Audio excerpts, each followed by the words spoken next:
Right.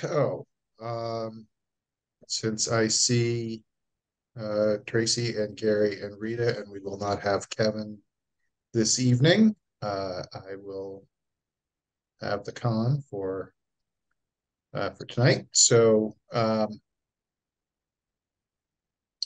have the wrong agenda. Somebody. Sorry, give me one moment.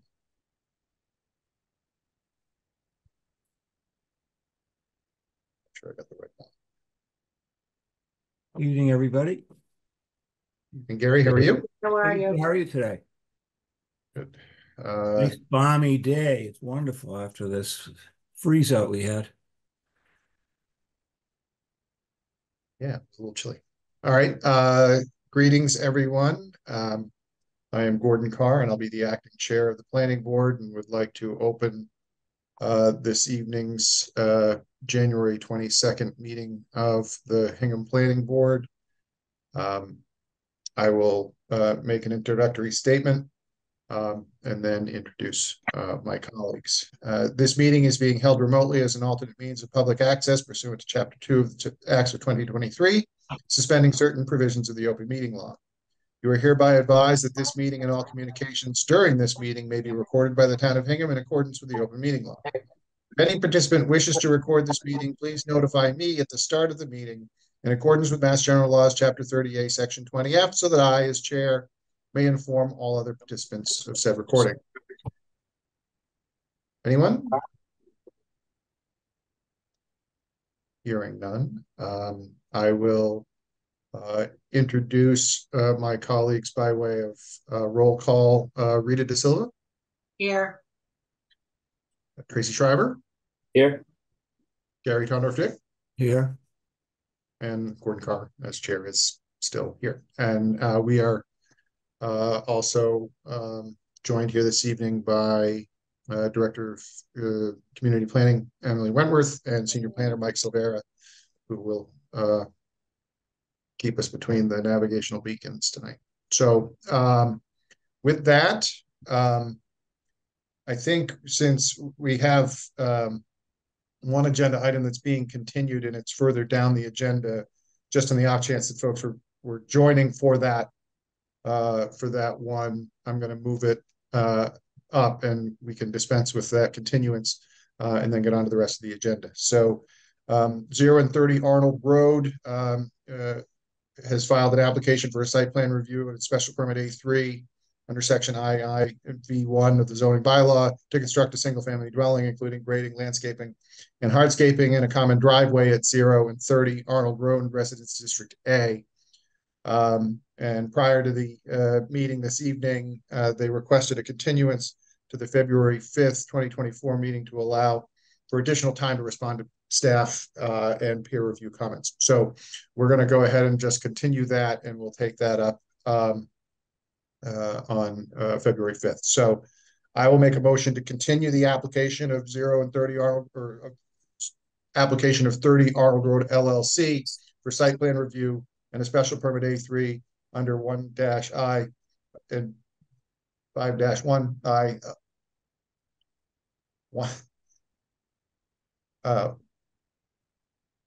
1-I. Do I have that right? 1I. 1I and VI of the zoning bylaw to construct a single family dwelling, including grading and landscaping and hardscaping, and a common driveway at 0 and 30 Arnold Road in Residence District A to February 5th, 2024 at 7 p.m. The decision deadline will be February 26th, 2024 for the site plan review, and April 21st, 2024 for the common driveway. Yeah. The second from Rita, thank you. All in favor, Rita De Silva? Aye. Tracy Schreiber? Aye. Gary Tondorf-Dick? Aye. And Gordon Carr's an aye as well. And Gordon Carr is revealing his rust early this evening.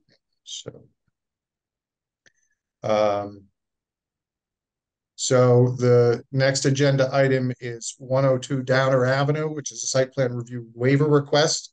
Matthew and Stacy Corson filed a request for a waiver of site plan review under 1-I of the zoning bylaw to add a 0.5 foot to 1 foot landscape wall at 102 Downer Avenue in Residence District A.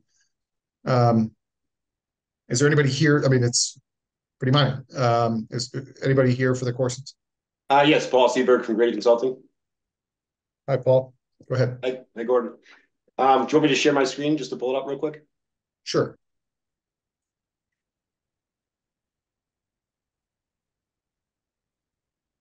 Okay, can everybody see that okay? Yes. All right, so in order to help with the grading a little bit on the right side of the driveway here, we're just proposing to add a small retaining wall, approximately 0.5 feet to 1 foot tall, shown here in red along the right side of the driveway. It's really just to help out with the grading. It was a little steeper than anticipated coming down from the driveway to the property line. So we feel like a little wall would help out with the grading. But I'd be happy to answer any questions the board may have. I will open it to my colleagues first and defer. Any questions for the applicant on the change or on the waiver request?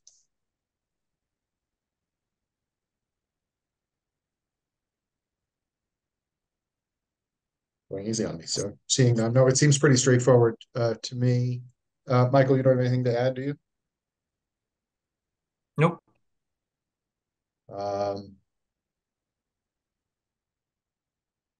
Another question I had, Gordon, does it, the applicant, does it move the location of an existing wall? I'm looking at trying to read the plan here, the double lines. No, there's no wall there currently. That's the silt sock for erosion control. Oh, is that what that double line is? Okay, Yep. No questions then. Yep. Any members of the public have a comment on this change?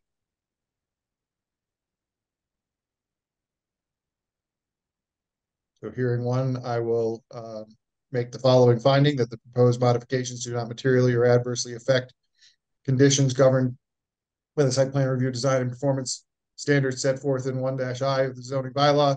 And as such, the project constitutes a minor modification of site plan approval issued February 23, 2023 as modified. And we'll make the following motion to waive site plan review under 1-I-9 of the bylaw in connection with the landscape wall addition to the 102 Downer Avenue in Residence District A. Second. Thank you, Rita. Roll call, Rita Da Silva. Aye. Tracy Schreiber. Aye. Gary Condorf-Dick. Aye. And Gordon Carr is an aye. Thank you, Paul. Thank you. Next agenda item is 57 Ward Street, a site plan review. JR Development Group LLC filed an application for site plan review under 1-I of the zoning bylaw to reconstruct a single-family dwelling with associated landscaping, hardscaping, grading, and drainage at 57 Ward Street in Residence District C. Is there anybody here that would like to speak on this application? Yes, thank you. Jeff Hassett here, civil engineer with Morse Engineering. Welcome, Jeff. Nice to see you. Likewise. So I'm here on behalf of the applicant, Joel Philbrook. Joel has a property at 57 Ward Street under agreement to purchase. And his intent with the property is to raise and reconstruct the single-family home. The property itself is an 1.5 acres. It has frontage on Ward Street to the east. It's abutted by developed residential homes on either side, and it backs up to a wetland at the rear of the property. It's currently developed with a ranch-style home located here with a front entry 2-car garage. And the proposed work will be to demolish that home, build a new single-family home, which will be located generally in the same location, shifting to the right and back a little bit. And that's in order to accommodate a side entry garage. The existing driveway will be utilized for the first 30 feet or so, and then it will be modified to accommodate that side entry garage. The utilities will be a new septic system in the front yard, a new underground electric service, and then the gas and the water services will just be capped and reconnected. We did test pits on the property, and it's really nice sandy material with deep groundwater, so it's really a nice spot to build a home in that regard. And there'll be very minimal grading for that reason.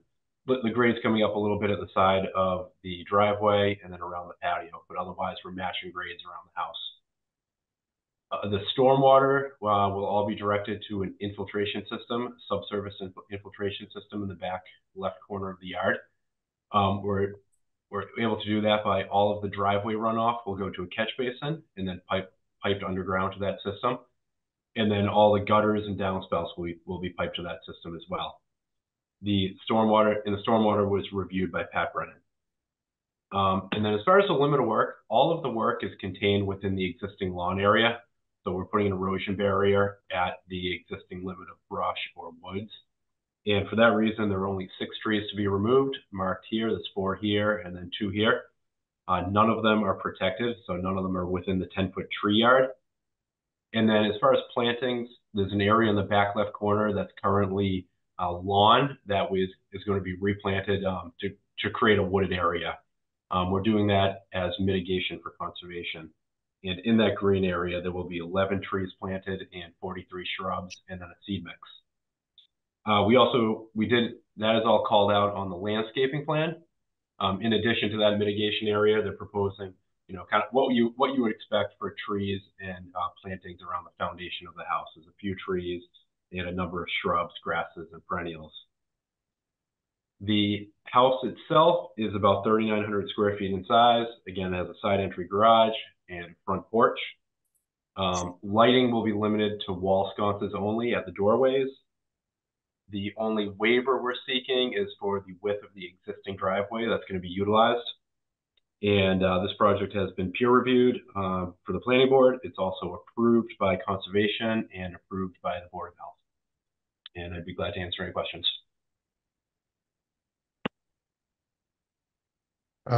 Okay.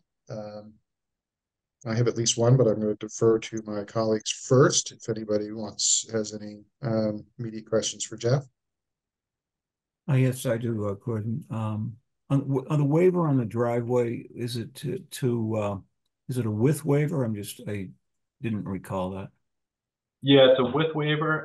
You can't have a driveway that's wider than 24 feet. Right. And the driveway itself is 19 feet, but then where it flares out at the edge of the roadway, it flares out to 38 feet wide.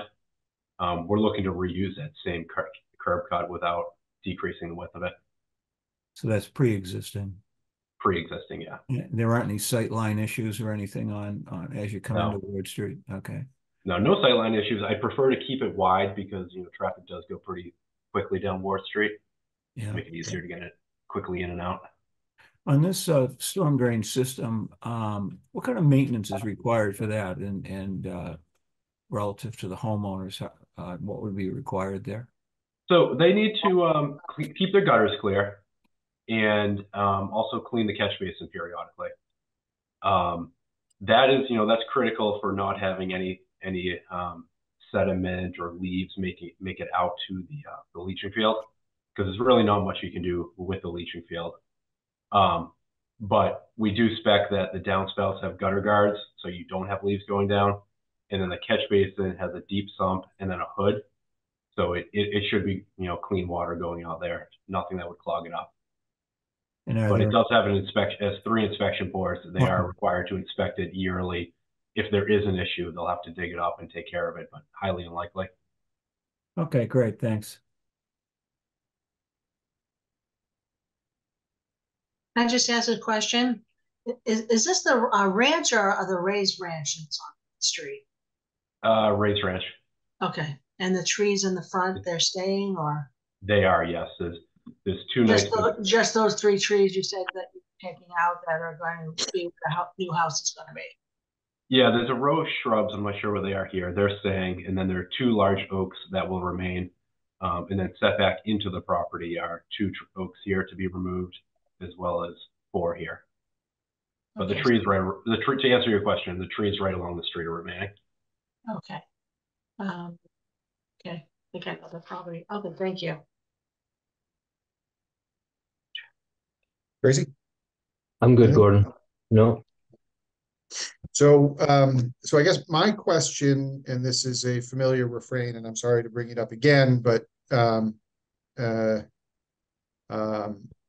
and maybe it's a question both for both you and for Emily and Michael, but the character and scale of the surrounding buildings. Just took a stroll through the assessor's database, and this is 3 times the size of almost every other house in the area, and it's 20% bigger than the next largest house that's there. So it's not in keeping with the character and scale of the other houses. Now, we can either eventually just dispense with that criteria, but I don't think by any reasonable measure we can say that, right? Or am I missing something? Well, if you go 2 doors down to the south, there is a very large home. I don't have the square footage in front of me. And if you go a little bit further down Ward Street in that same direction, there's a few brand new homes that are quite large in size. That would be the FRD.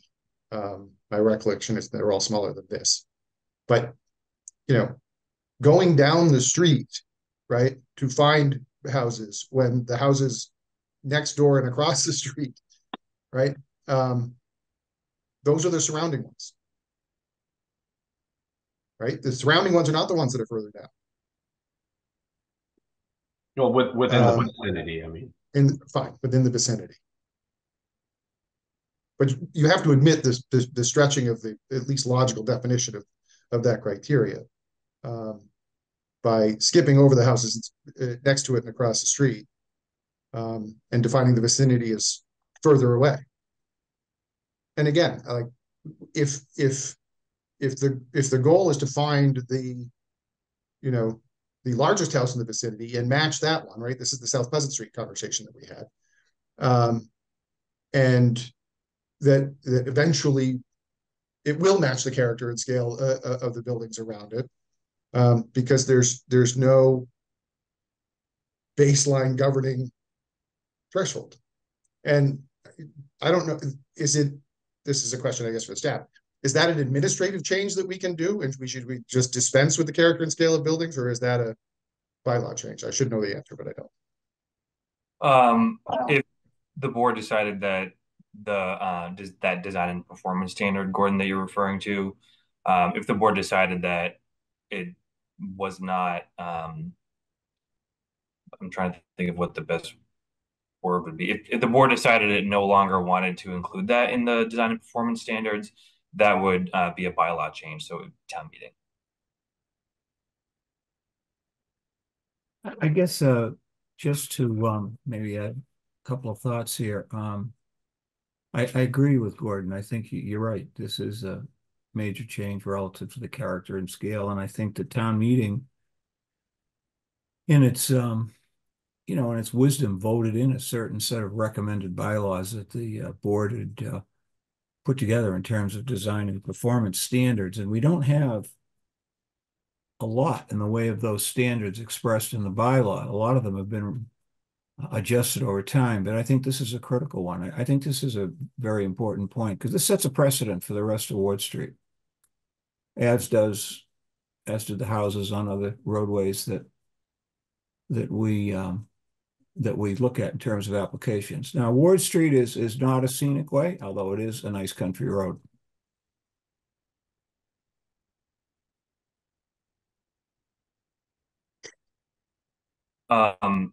Gordon, if I could just add a little context for the board.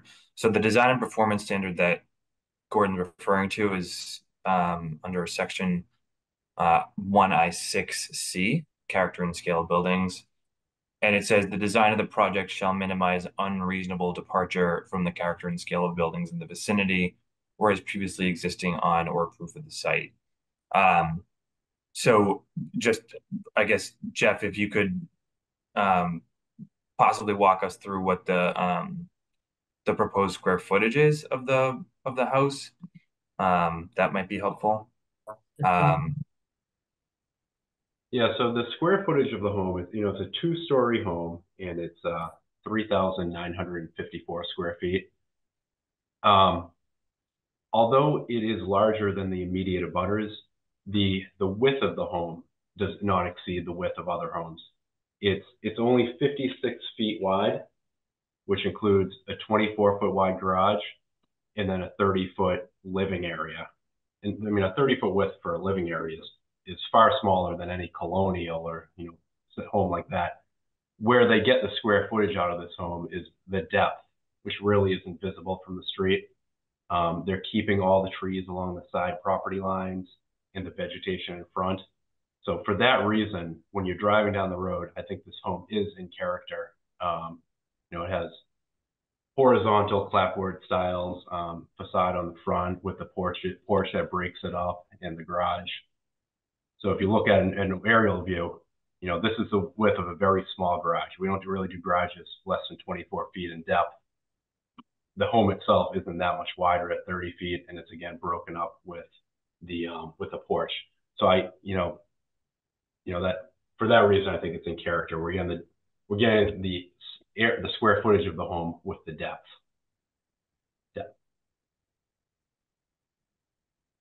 One of the things that comes to mind when I look at the massing and the scale of the building is that the garage is in the front, although it's prominent in the front elevation, even though it enters from the side.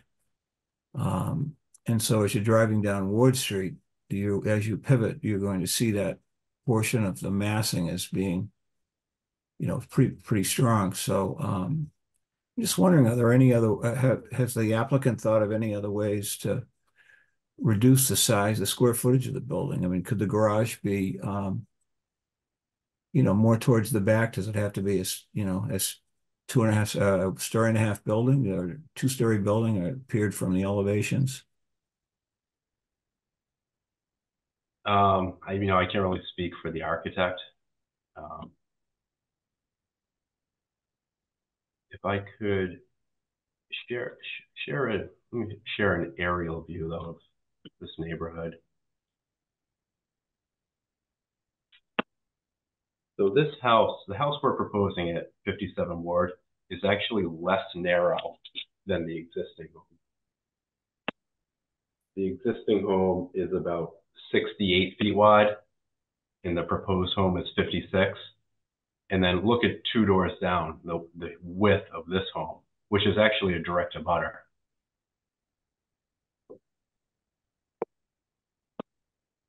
Now this house, they come in, the assessors has them at 3,300 square feet, but then they have a 32 by 40 garage as well.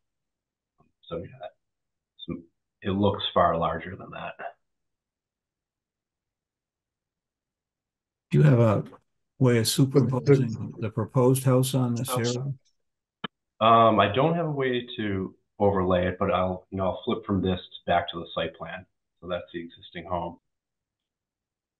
And Jeff, sorry to interrupt, the square footage you have listed, or that the architect has listed, the 3954, is that livable area or is that gross area? Do you happen to know? let me double check that. I thought it was livable, but Okay. I think it's close to livable, Michael. Okay. I don't think it's counting the garage. Okay. actually, you know what? They're calling out 2,082 square feet on the first floor. And on the second floor, 1872. Yeah, 394. So that's between the first and second floor livable area. And do you know how big the garage is on both levels? Yeah, the garage is 24 by 25. So that's what, 650, something like that? Yeah, 600 square feet. So if you add 1,200 square feet to what was the other total, 4,000? No, you wouldn't add that because, well, you don't include the unfinished area on the ground level. And then the second floor plan. Oh, I see. They're calling out as unfinished area over the garage. Well, you typically don't include the unfinished areas.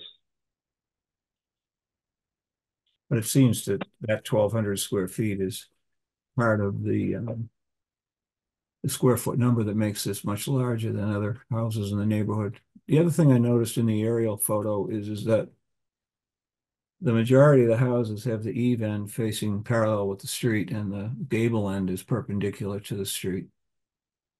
And I think that has a major impact on the sense of scale, the massing sense of scale of this building. Where you're facing, you're not following that same kind of cadence on the street. So you have two gables facing the street, and then you have gables also, also much smaller in scale eaves facing the street. I think that if I were to look at this just in terms of the design and the massing, I would say that that's one of the biggest contributors to the size issue.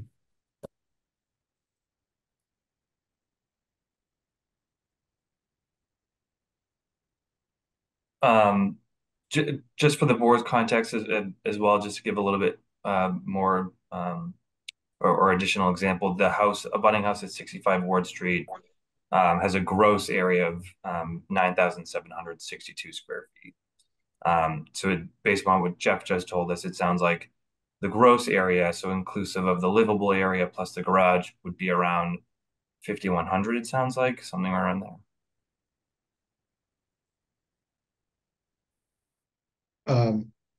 But I'm with you, but 56 Ward Street, 1,144 livable area. 64 Ward Street, 1,056. 48 Ward Street, 1,868. 42 Ward Street, 1,040. 38 Ward Street, 1,056. Right? So it might be a matter of degree, but the degree is not insignificant. If I'm overreacting, and Michael and Emily, you tell me that this is, sort of I don't know, an outdated performance standard, perhaps, or we have to kind of go where the trends are and the market is and all that kind of stuff. Then, then we can interpret it accordingly. But from a strict reading of it, it seems, or have we set the precedent already in other places, and that cake is baked. And I will go to the public in a moment if there are any other comments from the public, but open to.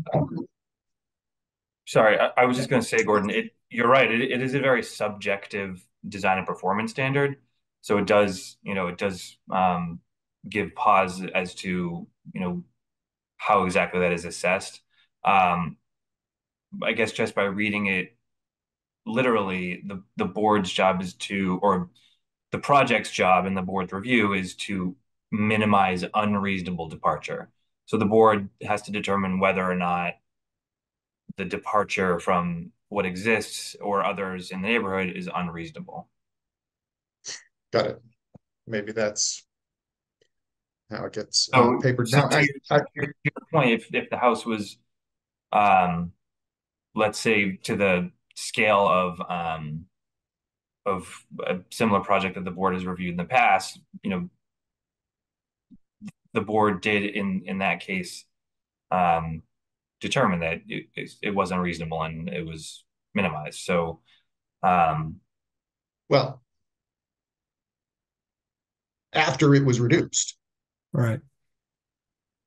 Yeah, I mean, I think, Gordon, the numbers here, this is 3 times the size of the surrounding houses in terms of livable area, maybe 4 times the size. It seems to me that if we were to look at data points, those speak to the reality of what the scale is, just in terms of program size. And then when we look at the massing and the scale, it seems to me,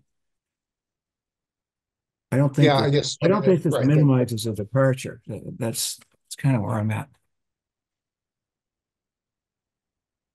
Well, and then it goes to the subjective sort of reasonableness doctrine. Now I skipped over, Mike. I don't see, I'm jumping around, I know, because I'm out of practice. I didn't see Pat Brennan on the call. He's not on for this project, right? Just his report stands. Yeah, he had no other additional comments. All of All right, everything was addressed. that's fine. Well, why don't we pause for a moment and see if there are any members of the public that have anything that they want to add for the 57 Ward Street application, and then we'll determine our Okay. path forward. Can I interrupt for a second? Michael, what did you say the square foot, the gross floor area of the property adjacent at 65 Ward Street was? The assessor's card says 9,762. Okay, that's what I thought you said. So I just wanted to add, the gross floor area, if I add in the unfinished garage and the unfinished space above, brings this home to 5,100 square feet.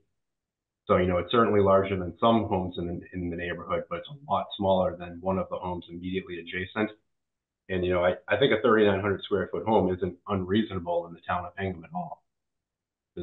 But that is objectively true, right? I agree with you, the number of that we see, but I'm not sure, given the fact that most of those 1,000 square foot houses have small one-car garages, that translating this to a gross floor area conversation is going to help your math. And a lot of those houses are all raised ranches down here. That's like right. directly across the street, that whole area. Yeah, and, and the large house that you're talking about, even though it's a large house, it almost looks like it belongs there because it's almost set up like a ranch. So then you have this house, which is kind of going to be totally different, that modern type look with tin roofs, and that looks very different from the area. Now, if we want to broaden the definition of vicinity to the town, right, then your argument is solid, Jeff. You're right. This 3,900 square feet these days, in lots of parts of the town, is pretty common.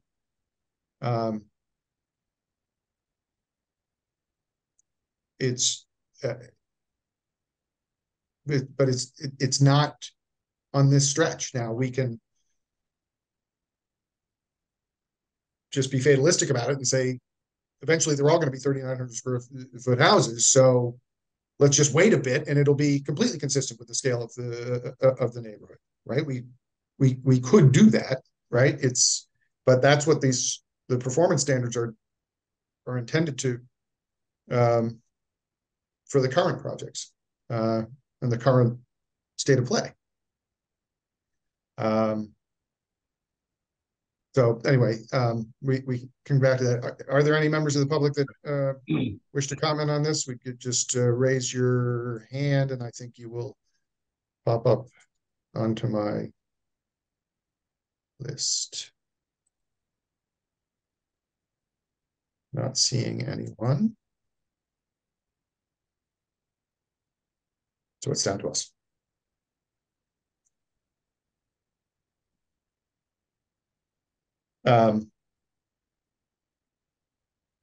So Michael, it sounds like, your professional take is this is, while it's obviously a replacement and it's obviously going to be larger because all replacements are,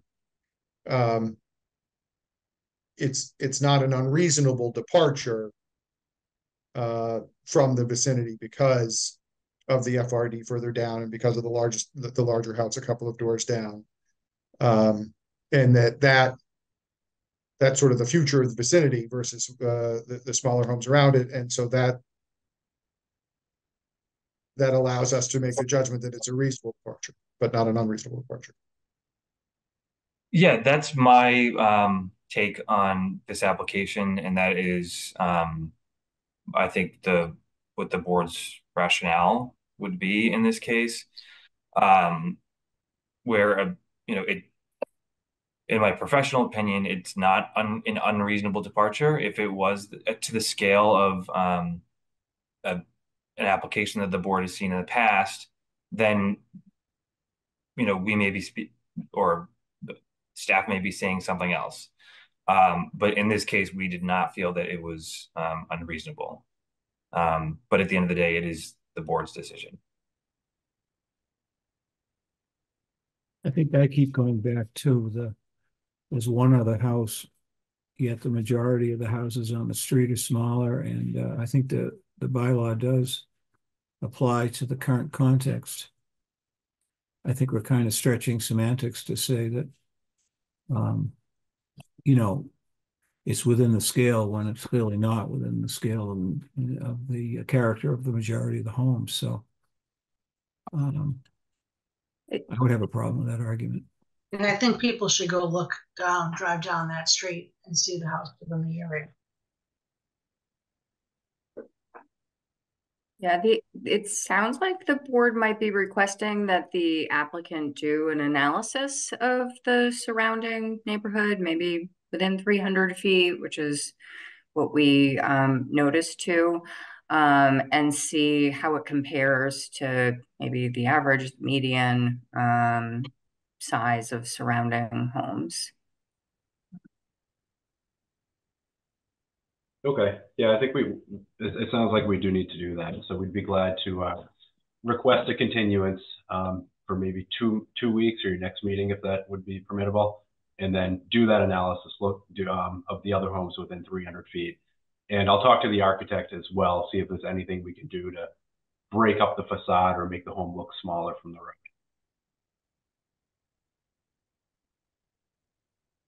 It seems to me two areas. I think that would be worthwhile. Two areas you might talk with the architect about are the gable ends facing the street, especially the two-story one. Okay, yeah, well, we certainly will. Okay. All right. Any last comments from I thought I saw a hand pop up, so I don't want to cut anybody off, but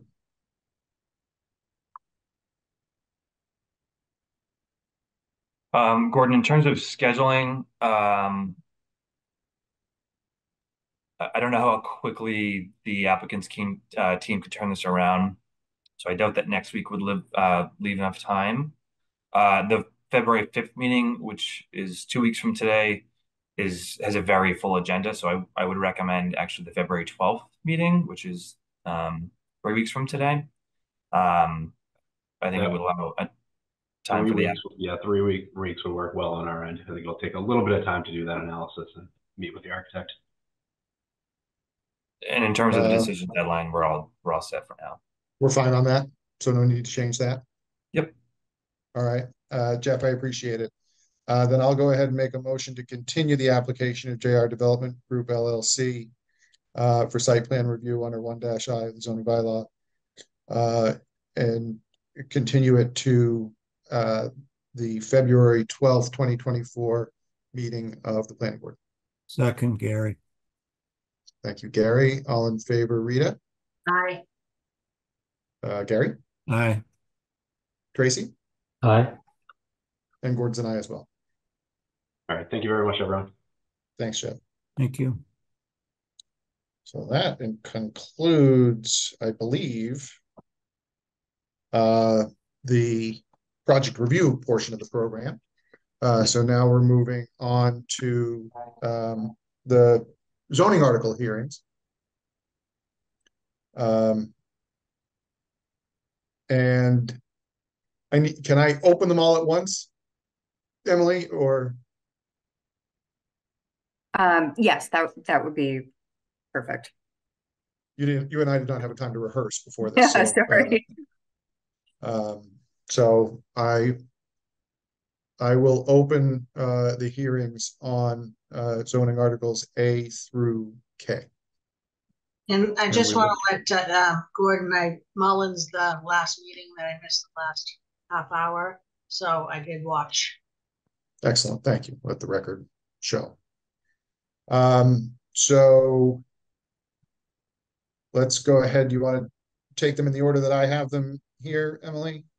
Yeah, I apologize. That would probably be easy. Instead, we've kind of regrouped them in part because we're not gonna get into substantive discussions on a couple of them. So if you can bear with me, I will share my screen. And we'll And start it. as we start, not to sort of prejudge anything else that we're going to discuss today, but reading through these and thinking of these, I do feel the need to express my hesitancy, I think I would say, of advancing 11 planning board warrant articles at one town meeting, especially given the fact that we usually are the caboose to town meeting. And whether or not we would get out of the gym alive after people realize that they have to go through 11. And particularly in the fact that a couple of these are going to generate some discussion. So I don't know. Obviously, there are the state kind of mandated ones, right? That must go forward. Just as we talk about them, let's think about whether or not some of these might be right for 2025, but perhaps not for 2024. So I put that out there for my colleagues to consider while we're going through them. Mm-hmm. Yeah, and thank you. I understand, it seems like a heavy lift. I think, a few of them are really cleanup changes. So those I doubt will generate much interest or discussion at town meeting. And it just so happens, and I don't have an update for today, but today was the deadline to file all other non-zoning articles. The town anticipated somewhere around 30. So the warrant overall, you'll be a big chunk of it if all 11, go forward, but it won't be, an enormous warrant in general. So to recap, this is sort of, the process we started on January 8th. We're going to group articles by motivation. In essence, Gordon, you just mentioned the state mandated changes. Those include new floodplain maps. So this is actually federal and state mandated. The deadline to adopt those would be July 3rd of this year. So, that one may not be one that you're able to push off. If we want to remain in compliance with the National Flood Insurance Program. We otherwise are not planning to talk about that substantively tonight. There's also the MBTA communities by right multifamily zoning requirement. Again, we're planning to take that up in much more detail at your meeting next week, January 29th. There is one state mandated one. It relates to the groundwater protection overlay district that we will be talking about next because that one, there was a technical oversight and as you maybe saw very late today in your meeting notes, we are recommending that the planning board resubmit or ask the select board to substitute new language for what originally was initiated prior to December 1st. So those are the state mandates. We have then a number of locally identified changes that may or may not be desirable, but we're seeing worth, discussing, and then a few very small cleanup articles. So we're going to kind of take them in that order. Obviously, board questions we welcome and discussion. We hope in the presentation to address some of the questions that members raised at the initial hearing. Public comment, as always, is welcome. We've penciled in a few that you may be in a position to act on tonight. You certainly don't need to. We have some time, though, again, just in terms of general schedule, we were hoping to focus on MBTA communities and the floodplain article at your next meeting.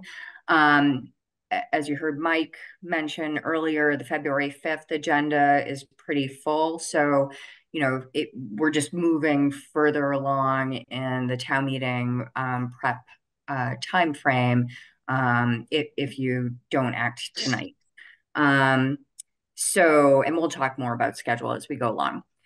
So the most important update this evening is, again, related to the Groundwater Protection Overlay District. You can read the intent there, but basically the state is requiring that we adopt regulations consistent with their model bylaw that are intended to protect our recharge areas to drinking water wells. The map that you see here on the right is it represents what is the DEP approved Zone 2 recharge area. It is not consistent with what we presently have in our zoning bylaw, which predates DEP's approved map. And is called the Hingham Aquifer Protection and Eckerd Pond Watershed District, Overlay District. So we had advanced prior to the December 1st deadline, both a map change and updated regulations under Section 3D of the zoning bylaw to address this requirement. There was a technical oversight in how we referred to the map change in particular. Mike and I both participated in a training through the Attorney General's office that kind of highlighted what maybe could be seen as a flaw in the zoning article that was previously advanced. And after coordinating with General Town Council and our special real estate counsel, we think, to err on the side of caution, it would be advisable to request this evening that the select board substitute on the warrant new language. There are some, if you were inclined to do that, and again, we are the correspondence we have from Mass DEP says our deadline to adopt these regulations is next November 14th of this year, 2024. So absent a special town meeting, annual town meeting is the best way to get this accomplished. If we have the opportunity to substitute new language, there are a couple of other minor changes we had sent out to you earlier today in a redlined version of the article. The biggest one probably relates to the map title. It's presently the Eckerd Pond Watershed and Hingham Aquifer Protection District is referred to as Part C of the zoning map. It, in fact, is shown on Part A, which includes all of our base zoning districts, as well as the majority of our other overlay districts. I think what happened is that we had a Part A. Our very first overlay district was the floodplain district that was referred to as Part B. And then shortly after that, in the 80s, we adopted Part C, this overlay district. Thereafter, our overlay districts just merged with Part A. So anyways, the recommendation would simply to be change the title of the map to Part A, eliminating the reference on that map to Part C, since it's all shown on the same map. There are a couple of typos we'd recommend fixing. There is one incorrect reference to Section 7. It should be Section 6. There was a reference to the Mass DEP Stormwater Handbook that is inconsistent with how we refer to that document in other parts of the bylaw. Emily, Yep. Could you put the red lines up on the screen? Sure. I saw them on the phone, but they're hard to read. And all for correcting the typos and all that kind of thing. But if you can actually, it sounds like council's concern is with the Attorney General. If we go forward with language that's there now, it gets approved, the Attorney General rejects it, and now we're facing our November deadline. So yeah. Help us understand where they think the risk is for that scenario. Yep, bear with me. I'm all for the typos and all that kind of stuff, but just to understand, and I think it's fine. I didn't fully get where they thought that exposure was. Sure. Yeah, I'll show you. Sorry, Adobe just kind of crashed on me, so it'll be a second.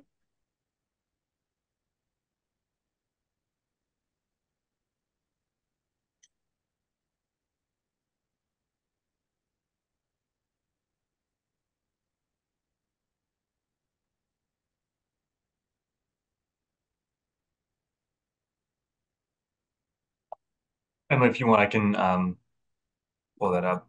I've actually got it, Mike, bear with me.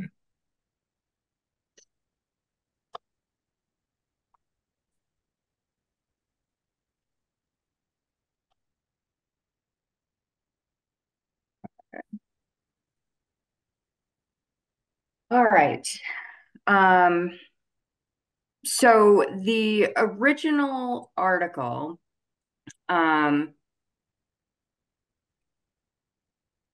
read. This is the one we approved last fall to advance. Yes, that's correct. So the way it was advertised was to replace the existing map, the existing regulations under Section 3D. You can read this text right here, along with the associated map with a new overlay district and related boundaries as required by Mass DEP. The problem is that by replacing the map, we weren't referring to a specific geography. So it could be viewed as a floating district, something that the public basically had no notice of where it's located.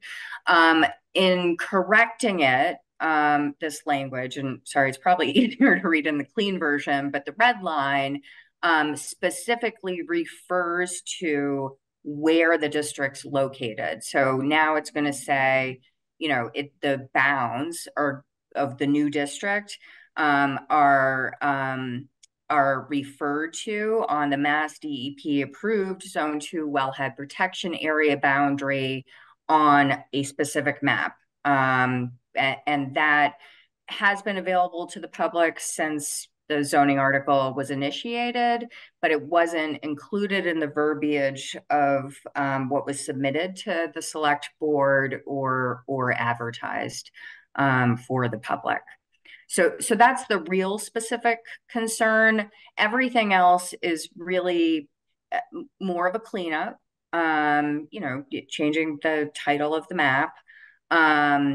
And that's what, I'm kind of loosely scrolling through here. Again, this change at the top of your screen is a change to the title of the map. You can see very minimal changes otherwise to the text. And sorry to scroll through this so fast. I know you guys have reviewed this previously, though. Emily, the big change in terms of the text seems to be the definition of the wellhead districts.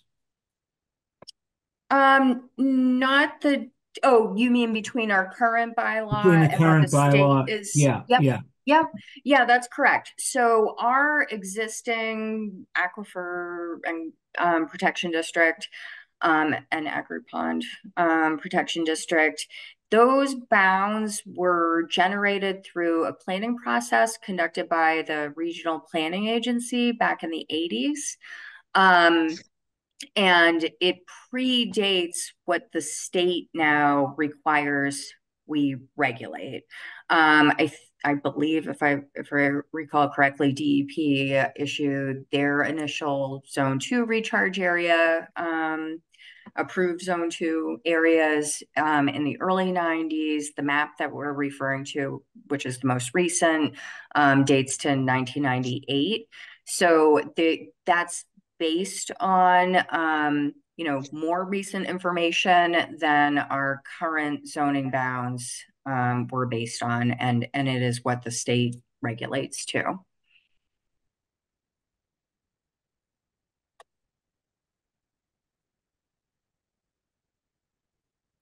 I'm sorry, that in item L right here, if you can if you're seeing my screen.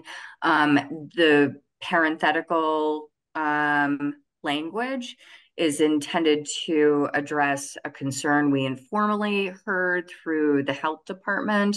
While I think the language may be there, it seemed to make sense to explicitly call out that, wastewater systems that are approved by the Board of Health are included in utility works and would be permissible. They would not be prohibited. The section we're looking at right now are all the prohibited activities within the district or overlay district. And it's consistent in some ways with, the next exemption, which is wetland restoration work that's approved in accordance with an order of conditions from the Concom. The concern raised in part by the Board of Health that we concur with is that if it were not clear that activities that they approve, even if it's through a variance from their regulations, was included in the zoning bylaw, that it could potentially trigger a variance proceeding with the zoning board, and our standards for a variance under the Zoning Act are just really difficult to meet. So it seems reasonable to let the folks who, administer public health issues day to day continue to do that and not put it into the lens of a variance from zoning.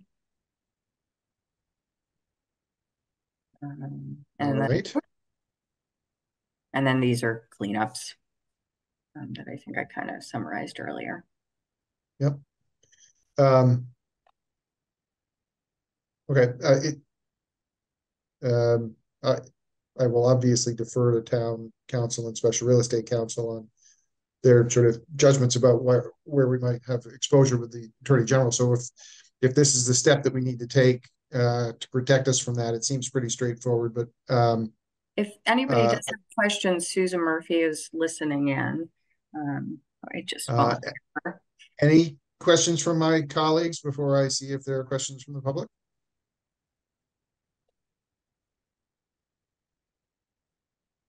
Excellent. Any questions from the public on Article D, right? This is D? Yes, correct.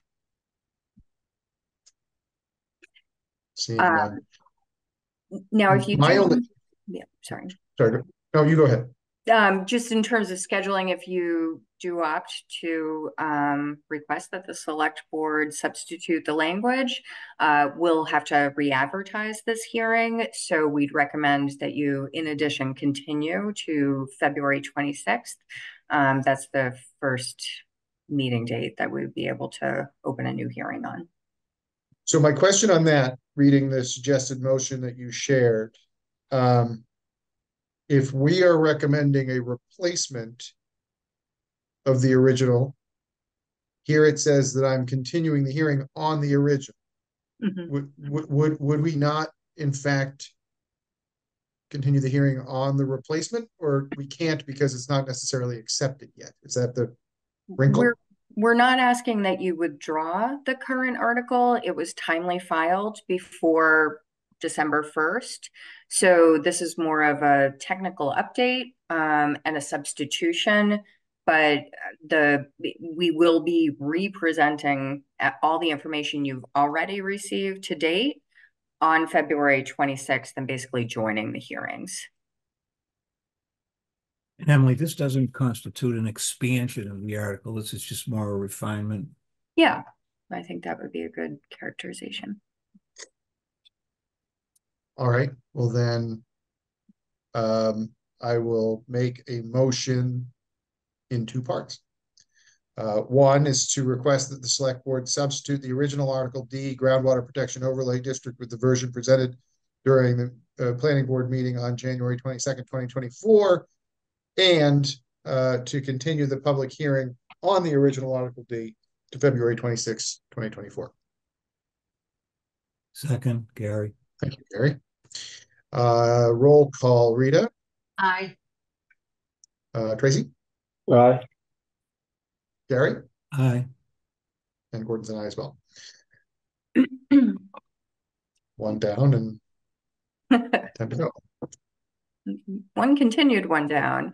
Okay, so we'll have a more substantive discussion about this very small change to an existing provision in the bylaw. It's our nursing home use under section 3A 3.8B. The motion that you had, or excuse me, the article that you advanced would change that existing use code to include a specific reference to assisted living facilities. That is what we see most frequently under this use being permitted in town in recent years, but the verbiage doesn't actually exist. So that's really just a minor clarification. And then two, explicitly say that the use is there to provide for the care of both disabled and elderly persons. Disabled persons are not referred to presently in that bylaw. You can see the red line of the text. So the additional language is underlined. Language recommending we remove because it's kind of ambiguous. The charitable institution reference is shown struck through. And then, as we mentioned during the initial hearing, this particular article appears to be consistent with the master plan. There is a goal to provide for the development of housing appropriately designed, managed, and located for older adults and people with disabilities. It's also consistent with certain, goals of the 2021 housing plan. So that's this article in a nutshell. Memorializing something that in some cases that we've all, the lack of this change did not halt the existence or creation of assisted living facilities. We're just trying to include that language in there, yeah, for clarity. Yes, yeah. It's really just to modernize the language in our existing use code. Couple questions on this one, if I could. The long-term care facility, the memory care facility over by Beale Street. Just understanding this use in terms of districts that it's allowed in as a matter of right. Is that the case when we approved that? Was that a nursing home classification that was permitted as an as of right, or is that, I'm trying to remember, or is that in an overlay district? No, that's in limited industrial, I believe. The use is not actually allowed anywhere by right. Rather, it is allowed by special permit presently in all residential districts, business A and business B, office park, industrial, industrial park, limited industrial, and that's the one that you're referring to. So it's allowed in quite a few. The only ones it's not allowed in are waterfront business and recreation, business recreation, and official and open space. So in terms of the overlay districts, downtown overlay district or the South Hingham overlay district, it's also allowed there as a special permit too, or as you say, Yep. no as of right? Yeah, it's allowed by special permit in business A. Oh, those are business A. Okay. Yeah. Mm-hmm. Okay.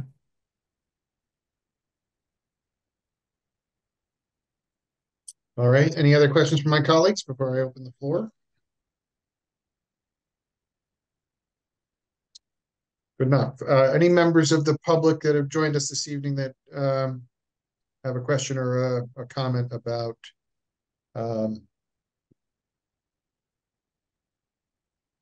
this proposed change?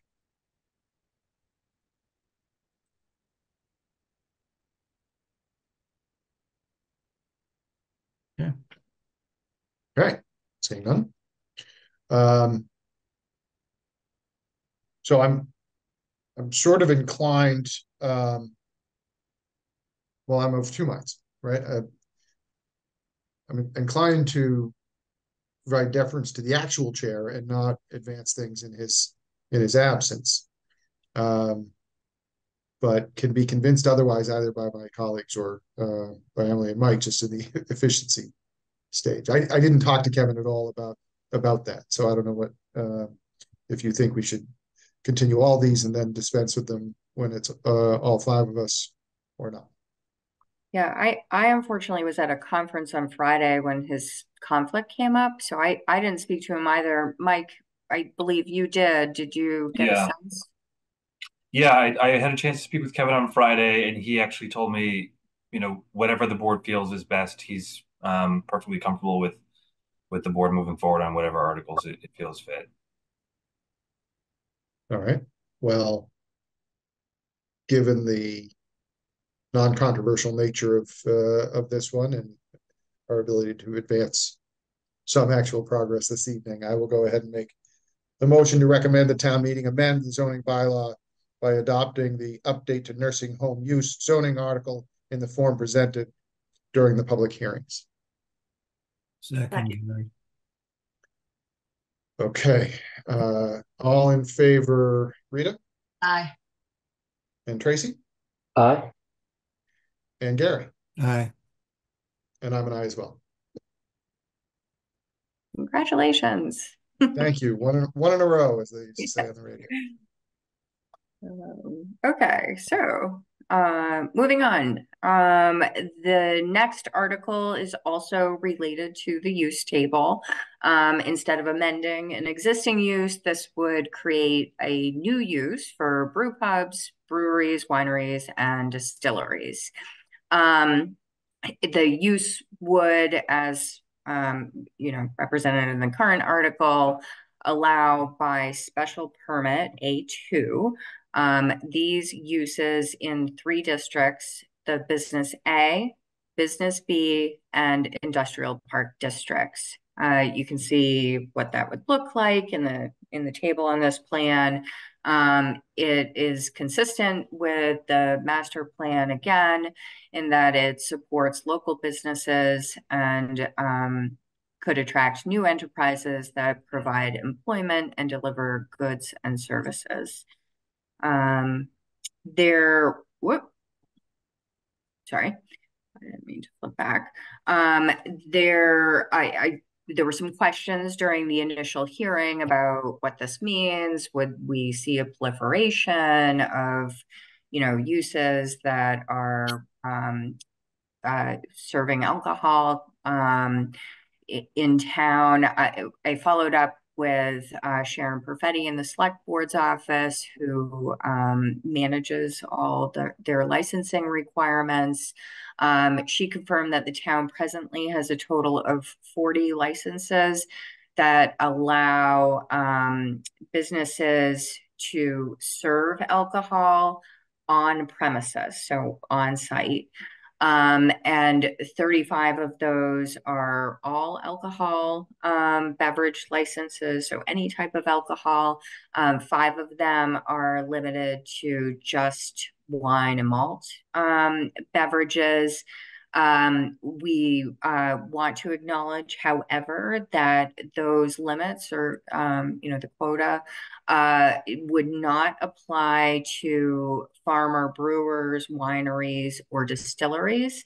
Those are licensed separately, primarily through the state. There is a local review conducted by the select board, but it doesn't count against our 40 overall licenses. So we had one of those permitted for the Untold up at the Derby Street shops.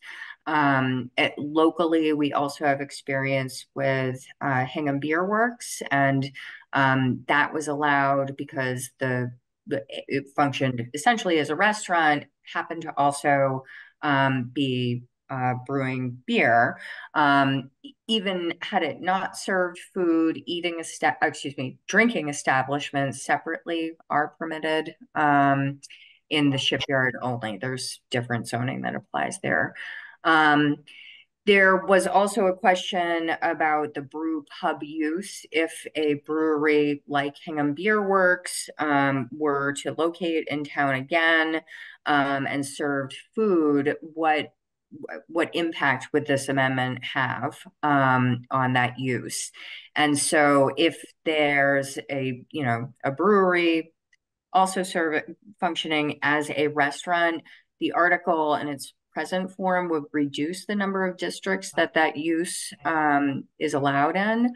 So it would eliminate, you can see under the new use code, you would no longer be able to conduct that business in Office Park, where you can presently by special permit, in waterfront business. That affects 3 properties, one of which is owned by the town today. The industrial district, and which is basically the shipyard, where again there's separate zoning, and business recreation, which is just the country club, South Shore Country Club. We're probably not likely to see a brewery. So there are some changes. They're probably not significant. So those are the and then in terms of public comment, I hope you guys saw there's a letter posted to the webpage from on behalf submitted by the health department on behalf of the Board of Health, raising some concerns about the impact of this particular zoning article, potential impact. So shame on me, I did not look at that, so I will need to do so. Just a clarifying question. So the line here that says the limit on licenses does not extend to farmer brewers, farmer wineries, or farmer distilleries. So those are outside of the limit of the liquor licenses that we have. Mm-hmm. Yep, that's but correct. I would say the gating issue there is the need for a farm, right? Like, don't you have to have, a farm in order to be a farmer brewer and all like that? That seems like the limiting factor, much more than the allowance of a license. That would be logical, but sometimes state licensing, like other regulations, is not necessarily. It's been quite a while since we've focused on this issue, but the Untold Brewery up at Derby Street Shops received one of these licenses. Obviously there is no farm at Derby Street Shops, but yeah. So I can, get back into the details of that. I think it's because of the processing they're doing of an agricultural product that they were able to attain one of those licenses. Now, a broad reading, shall we say. With Untold Brewery, so they're a brew pub because they do serve food, right? Yeah, so we were able to permit that as a restaurant because they were also serving food. So that the limit on those licenses doesn't exist today, provided that the farmer brewer or the farmer winery also serves food.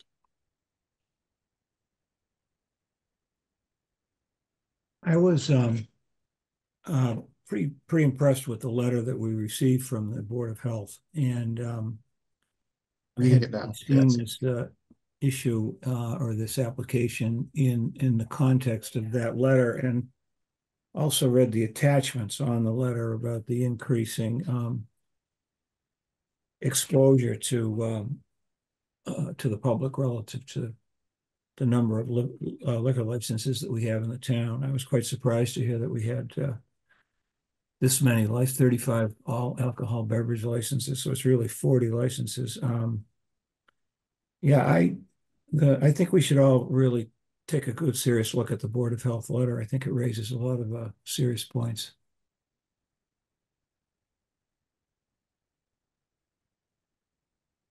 Yeah, at this point.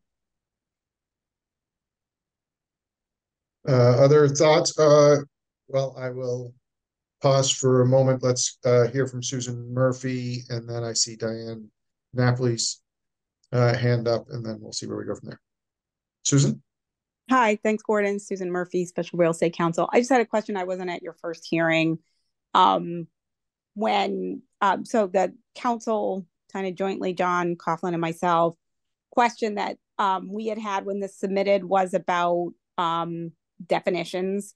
So I'm not sure if it was discussed at the last meeting of adding some definitions to the bylaw in connection with this article of these uses, and or by reference to the state statutes which define them. Because it's, you can only have these uses if you can get a license for them through the state, but that's not necessarily clear in the original warrant article, that these are tied to specific licensed activities through the state. So because otherwise to a person who's not aware that a brew pub is tied to a specific brewing license for farmer brewers or whatever, it could be like, well, that's a bar, right? It's just a place that serves alcohol. Like there's no, so that was just one suggestion that the board consider definitions. And the other one was to look at each of these uses, assume if the board were to move it forward and say, should all of them be allowed in all of the districts, or some of them that are suited to certain districts and not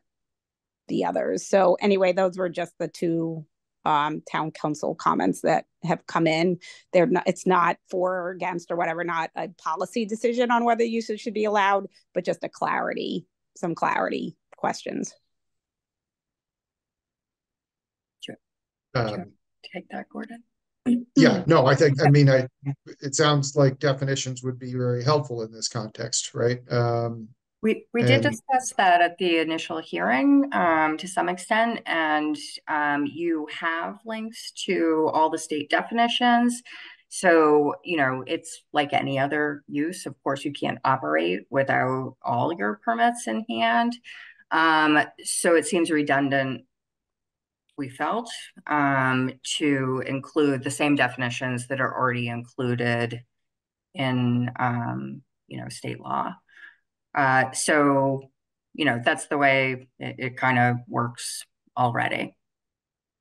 Like Hingham Beer Works couldn't operate a brewery absent their state license. And same with Untold Brewing.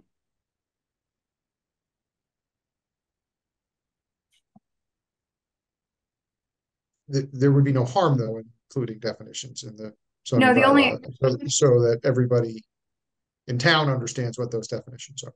Yeah, so I tend to try to avoid redundancy. But we're there in so many different ways. Like, all the state groundwater stuff, they already have regulations that require that. They're making us adopt it now. The ABCC is not making us do any of this. We don't even have to allow breweries or wineries. But having multiple agencies, defining the same thing sometimes can be problematic when the superseding authority, the one that really, matters more, it changes their definition. What does that do to our bylaw? So it just becomes tricky to keep up with what can be, dynamic. And then I don't know. I think a lot of these seem intuitive. A brewery is a place where you brew beer. A winery is a place where you brew wine. A distillery, we have some experience with that already with Bradford Distillery, where they brewed vodka. I'm not opposed. I appreciate simplicity, and this feels simple. So, but I guess, just to drill down on it a little bit, the distinction between a brew pub and a brewery is that the brewery does not serve food or alcohol. It just brews it. Yeah. Is that right? Yeah. Did Bradford have like tasting sessions and all that kind of stuff? They did, yeah. They also had like an accessory retail component where the public could go in, and that's permitted presently under the bylaw. So then we would have to be very careful of our definition of distillery, right? That would have to allow for those things. Yeah, I mean, it's right now considered a manufacturing use in the way that they were operating. So the distillery aspect of it, the making of vodka, is already allowed by right in certain districts. In those same districts, we allow up to 15% of the gross floor area to be used by special permit for retail use.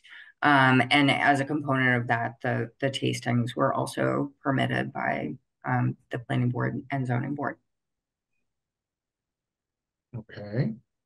Susan, did you have something else before I move on? I see your hand again, or is it still? Yeah, no, I'm not, I don't think the suggestion is necessarily to copy, cut and paste from the state regs to the Hingham zoning bylaw, but if there is not one, to at least have a statement that these uses are as defined under the cite the regulation as the same may be amended from time to time.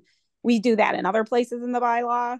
And that way, if the definition evolves over time, it evolves with it, but it doesn't create any question as to, particularly with the brew pub, you know, someone saying, well, I just want to open a bar. And if there's no definition of brew pub and the bylaw doesn't say it's as defined under state law, then I think you have a potential, unlikely, but potential unintended consequences there.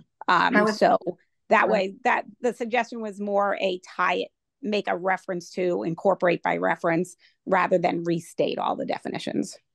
But the belt and suspenders, right, is that it also has to be licensed by the select board. And I don't see them permitting just a bar under this zoning use. Yeah, it was just a clarification suggestion. So whatever the board feels appropriate. Appreciate it. And that's pretty seamless if we just formally reference the state definitions. Let's go to Diane DiNapoli. Hi, Diane. Hi, good evening. Can you hear me, Gordon? Loud and clear. Okay, hi. Diane DiNapoli, 16 Gardner Street. Thank you for taking my question. I think you've addressed one of them, which was the clarification on terms, because I feel like as a person who's in the public, this can be kind of confusing. The second point I wanted to make, just to clarify, Emily, these licenses would have no cap by the state. Did I hear that correct? Some of them. So we do have existing caps. We've got 25 all alcohol beverage licenses, 10 site specific through special legislation, all alcohol beverage licenses, and then 5 that are limited to wine and malt. So 40 overall. What could go beyond that 40 are these potential farmer brewer, farmer wineries, or farmer distilleries. So my question was, Emily, if we were to approve this for these breweries, wineries, distilleries, would there be a cap set by the state for Hingham or not? There is a cap, with the exception of the farmer ones. Beyond that, I don't know that I don't know that they limit within one community the number that they would approve. Okay, so that might be something that would help me sort of make a judgment as a voter. Yeah. What type of, are we looking at potential for 1 in a certain district, or are we looking for 5 within the same district? And just as a little aside, I actually took part in the health survey that was referenced by the Board of Health in their, I thought, very strong letter, that I think it is something to think about. What message and how is Hingham in a relationship with alcohol? I think if we move ahead and there's new businesses, that sounds great. But I may think maybe we should add some sort of a fee or some sort of an idea of putting some education around alcohol, responsible alcohol use, especially for our students and our younger people, because it is surprising in Hingham when you go to a game and parents have red cups.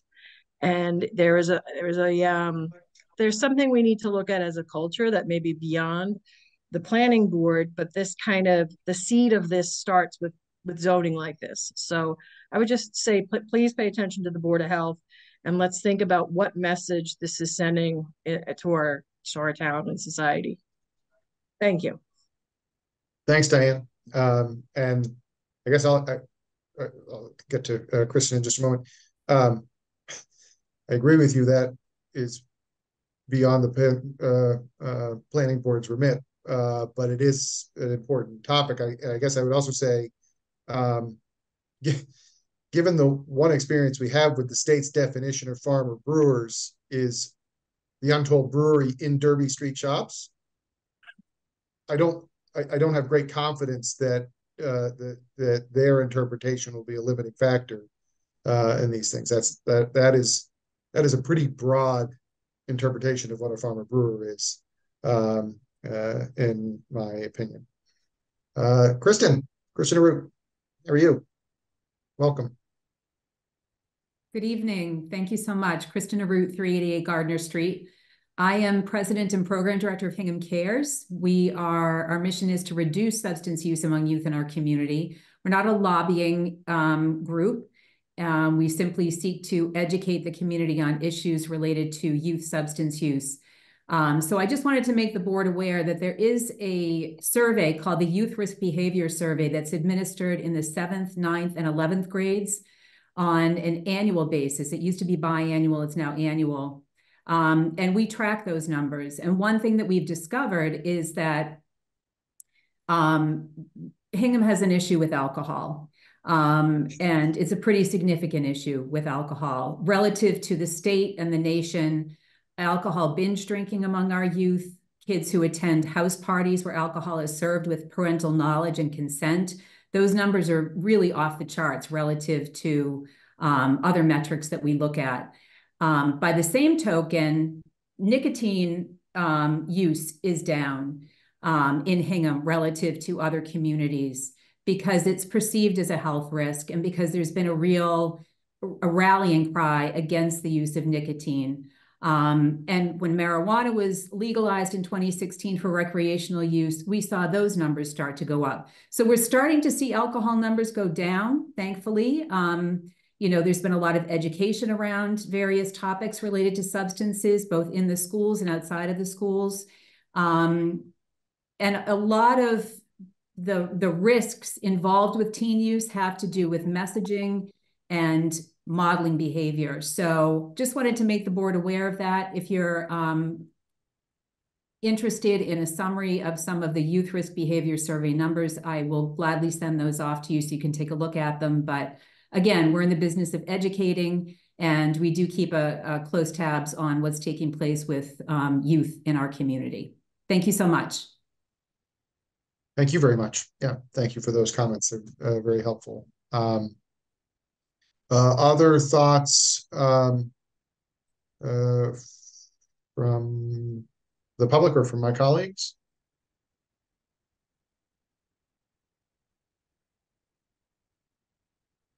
Well, I haven't had a chance to read that letter, so I would like to, hold on this and maybe read that letter and have another discussion. Yeah, I don't think we'll settle this this evening. I think it does merit more consideration, both for that letter and for the comments that we've heard this evening. Susan, again, I don't want to skip over you if you have another point you want to make or not. Your hand's still up. I'm sorry, I forgot to put it down. Gordon. Okay, no, that's good. That happens. I just didn't want to assume that and then just completely skip over you. So, yeah, I don't think that this change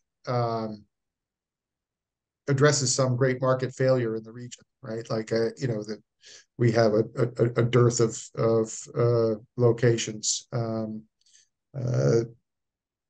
similar to this, right? So I would be curious how neighboring towns have treated this in their bylaws, and what their experiences have been.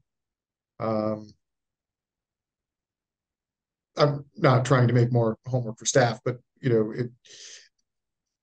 these become regional questions, I would say, more than simply local ones. So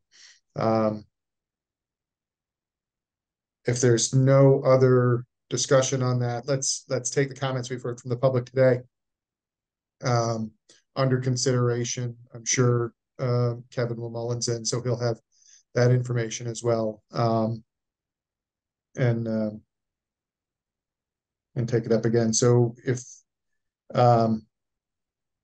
so the motion I have, Emily, is to continue this to February 5th. That's the busy evening, if I understand. Are those project reviews substantially on February 5th, or is it both? It's both. Mike, how many permitting applications are there? 5, 6? There are 4 right now.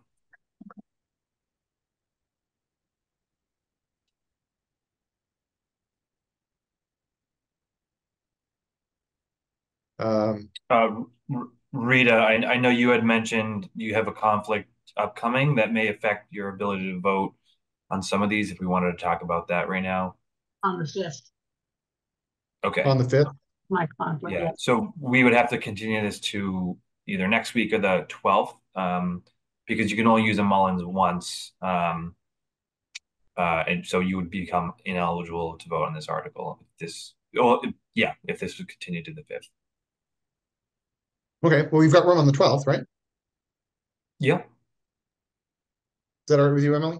No, yeah, that's great. All right, so I will make a motion to continue the hearing on the brewpub, brewery, winery, or distillery use zoning article to February 12th, 2024 at 7 p.m. Second. Thank you, Rita. And a roll call. Rita? Aye. Tracy? Aye. Gary? I know you said aye. I didn't hear you, but I know you said it. And I am an aye as well. I just had a quick question before the vote. Just wanted to ask if Kristen and others, could you send those reports in so we could see them relative to the trends here on alcohol use in the town? I would be happy to. I can share trends over time as well. It's been tracked for a while. I'm also happy to share the names of some of the towns that have already voted to approve these types of establishments. Just so you know, Marshfield, Cohasset, Scituate, and Rockland are 4 that come to mind. So it would be beneficial, I'm assuming. They have approved this already? Yes. Yeah. Back to my market failure question. Density is an issue for sure. Yeah, so the world is not waiting for Hingham, I guess, on this. Any of that information you have readily available, Kristen, if you could send it to Michael, that would be great. Yes. Then we can post it and circulate it to all of us. That would be super helpful. Thank you. Absolutely. Thank you. All right. So we did groundwater protection.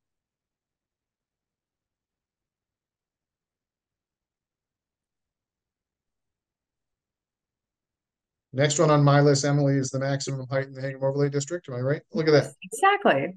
That's the next one on my list too. Time machine. Yeah. So this slide you saw at the initial hearing as well. As a reminder, the intent is to eliminate the requirement that the height of buildings within the overlay district be measured from the pre-construction grade rather than finished grade. It's unlike how we measure height anywhere else in town presently. And 2, to allow space that's located between the maximum wall height of 20 feet and the maximum roof peak of 28 feet for buildings to be occupied. Right now, it limits the use of that space to storage, intended to just be, for architectural purposes. But if we allow it to be built, it seems logical to also allow it to be actively used. The the, regulation change, you can see the two components of the pending article. And then I will highlight again that there was a typo. There was an extra reference to a little Roman numeral that we'd need to delete if you were inclined to take this up. And then just background again, the overlay district actually reduces how buildings are, how tall buildings can be within the in the overlay when the underlying zoning district is official and open space. So you'll see this change right here affects the properties within the official and open space district that are also in the harbor overlay district. Item 2 is the change to properties where the underlying zoning district is waterfront business, and they're also in the overlay district. The underlying district for waterfront business actually only allows a height of 20 feet. So this change makes things a little more permissive. And I think the only other item we talked about, part of the rationale for this is that FEMA regulations, are looking for properties to be elevated. So measuring something from a pre-construction grade, when the first floor elevation may be 3 feet above like the base flood elevation, and the ground may be further below that, is starting to really squeeze buildings. And where we're looking to raise the height of the wharfs, it seemed to make sense to look at a change in how we do that. And it affects very few properties because the harbor overlay district is not very extensive. Yeah, I was going to say we could probably name them, right? There aren't that many, so. Observing the flooding down in the waterfront area over the last week or so in terms of rainstorms, it brought to mind a question within this bylaw. Is there any suggestion about moving infrastructure and mechanical components, electrical components in these buildings that we would be raising in terms of the grades? Is there anything in there that would suggest or require that as we move forward that those be above the flood elevations? Well, so FEMA regulations already require that for certain districts, and property owners always have that option even within these districts, because we have the exemption for the projection of non-habitable space. Right? So you could put like an HVAC unit on your roof, and that is exempted from the height limit. Yeah.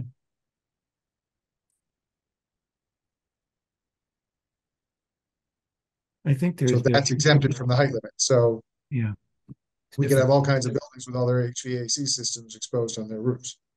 We could have a handful of properties in theory. Oh, yes. Right, exactly. Back to the previous point. Not a lot, but yes, I am.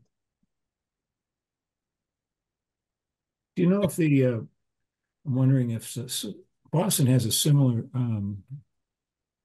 series of bylaws about this. I'm wondering if I don't know whether I could research them a bit and just to see how they're dealing with it.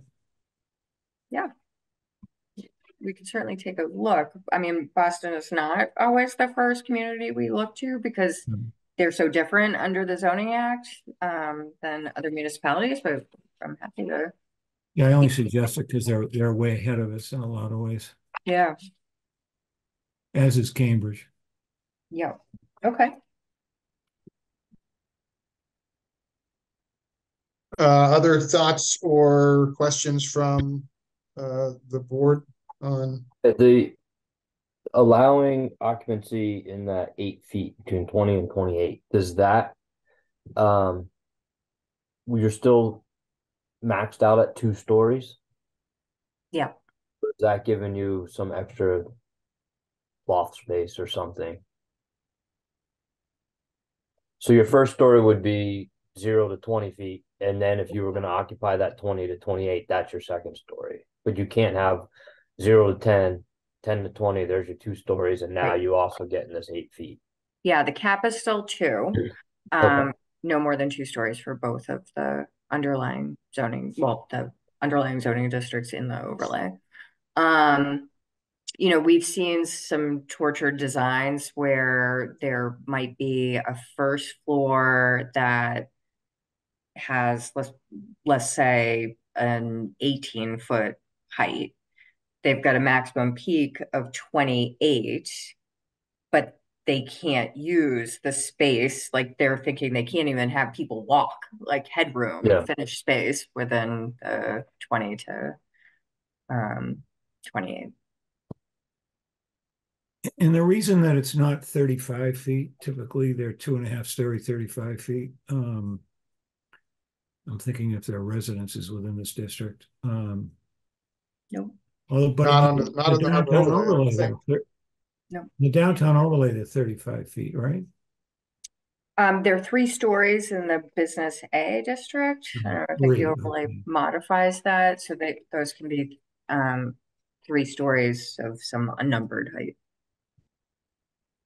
No, there's no linear max. So where this district meets that district, there's this, 7 or 8 foot height change. Is that, I just was trying to understand that. Why wouldn't this be 35 feet? It was reduced, so I'd have to go back and research, town meeting and planning board hearings leading up to that when we created the overlay district. My best guess is that it was reduced in the official and open space district to help preserve views, right? We want less massing along the harbor, but for consistency, then they actually gave a little more wiggle room for the waterfront business. So that space, this article wouldn't change anything about the exterior massing that's allowed. It's just how you can use the interior. Okay, that makes sense. Okay, great. Excellent. Susan. Yep, Emily's recollection or guess is correct. Because I was on the task force at the time that the harbor overlay district was created, and there was a concern about overmassing on the harbor that would block out views. Now, obviously, the average person's no more than 6 feet tall, but just from a aesthetic, if you have ended up with multiple very large buildings, the feeling was at the time that it would detract from kind of the harbor and creating kind of more, less density or massing down at the harbor. So Emily's assumption on that was correct. Makes sense to me. Any other questions from the board? Any questions or comments from the public?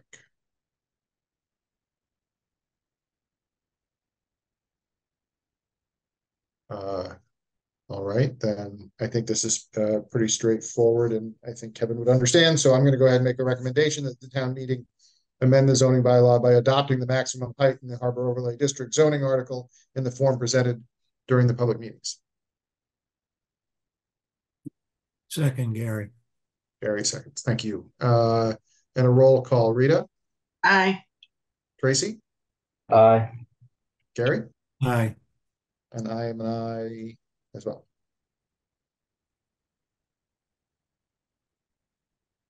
Yes. Okay. So let's have this conversation, but hopefully without too many what if, hypothetical, what about this scenario examples, and see if we can sort of understand it on its own. If we need examples, then that's fine. So why don't you go ahead? Yeah, no, thanks for the introduction. We did have substantial discussion about this one at the initial hearing. just a reminder again, the intent of the abandonment or discontinuance of non-conforming conditions article is one, to clarify that a conforming single family or two family dwelling use could be reestablished in a non-conforming building that's been discontinued or abandoned. So this is a building that exists on the ground, but it hasn't been used or maintained, and also, listed for some time. Presently, you can reestablish use of that single family or two family by right. And this zoning article would change the process to require a special permit A1 from the zoning board, in part just to notice neighbors and the public more broadly that they would, likely anticipate different activities in that single or two family, particularly where the structure, has been abandoned or discontinued for decades. People at some point get used to not seeing cars coming and going and delivery trucks and, people. So this would put them on notice that someone intends to improve the property and reoccupy it. The second objective would be to allow a non-conforming single family dwelling, just a single family, that has in fact been demolished, to be reconstructed within a certain time frame, 10 years, and provided that they meet certain dimensional controls. So there can't be any new or extended nonconformities. Hatfield basically would not apply. The permitting mechanism for this would be a special permit A2. So that's issued by the zoning board, and it also triggers a site plan review application with the planning board. And then finally, the article would apply the same time parameters, the 10 years, to reestablishment of existing non-conforming buildings for permitted uses that are not single or two families. So the store in a residential neighborhood, excuse me, could potentially be, the inverse of that. It's not even 9 o'clock and I'm getting tired already. Apply the same parameters to the reestablishment. Okay, non-conforming building. So a building that is too close to the front property line, let's say in a business B, that even though it's been abandoned, could be reoccupied by a retail use because that's allowed in business B, even though it doesn't comply with the dimensional requirements. Sorry, I got it exactly opposite initially. So those are the intents. I'm happy to pull up the language if anybody wants to kind of slug through it. It's dense. We've done zoning changes in the past related to section 3I. It's not friendly text, I think in part because, it draws on the Zoning Act, 40A Section 6 in part. That also is not very user-friendly, but we could go through it if anybody has questions. So number one, there is no time limit, right? That is there that use could have been discontinued or abandoned in a measurable number of years ago, and it could be reestablished. Yeah. By special permit. And then two, a home could be demolished and lay vacant for 10 years.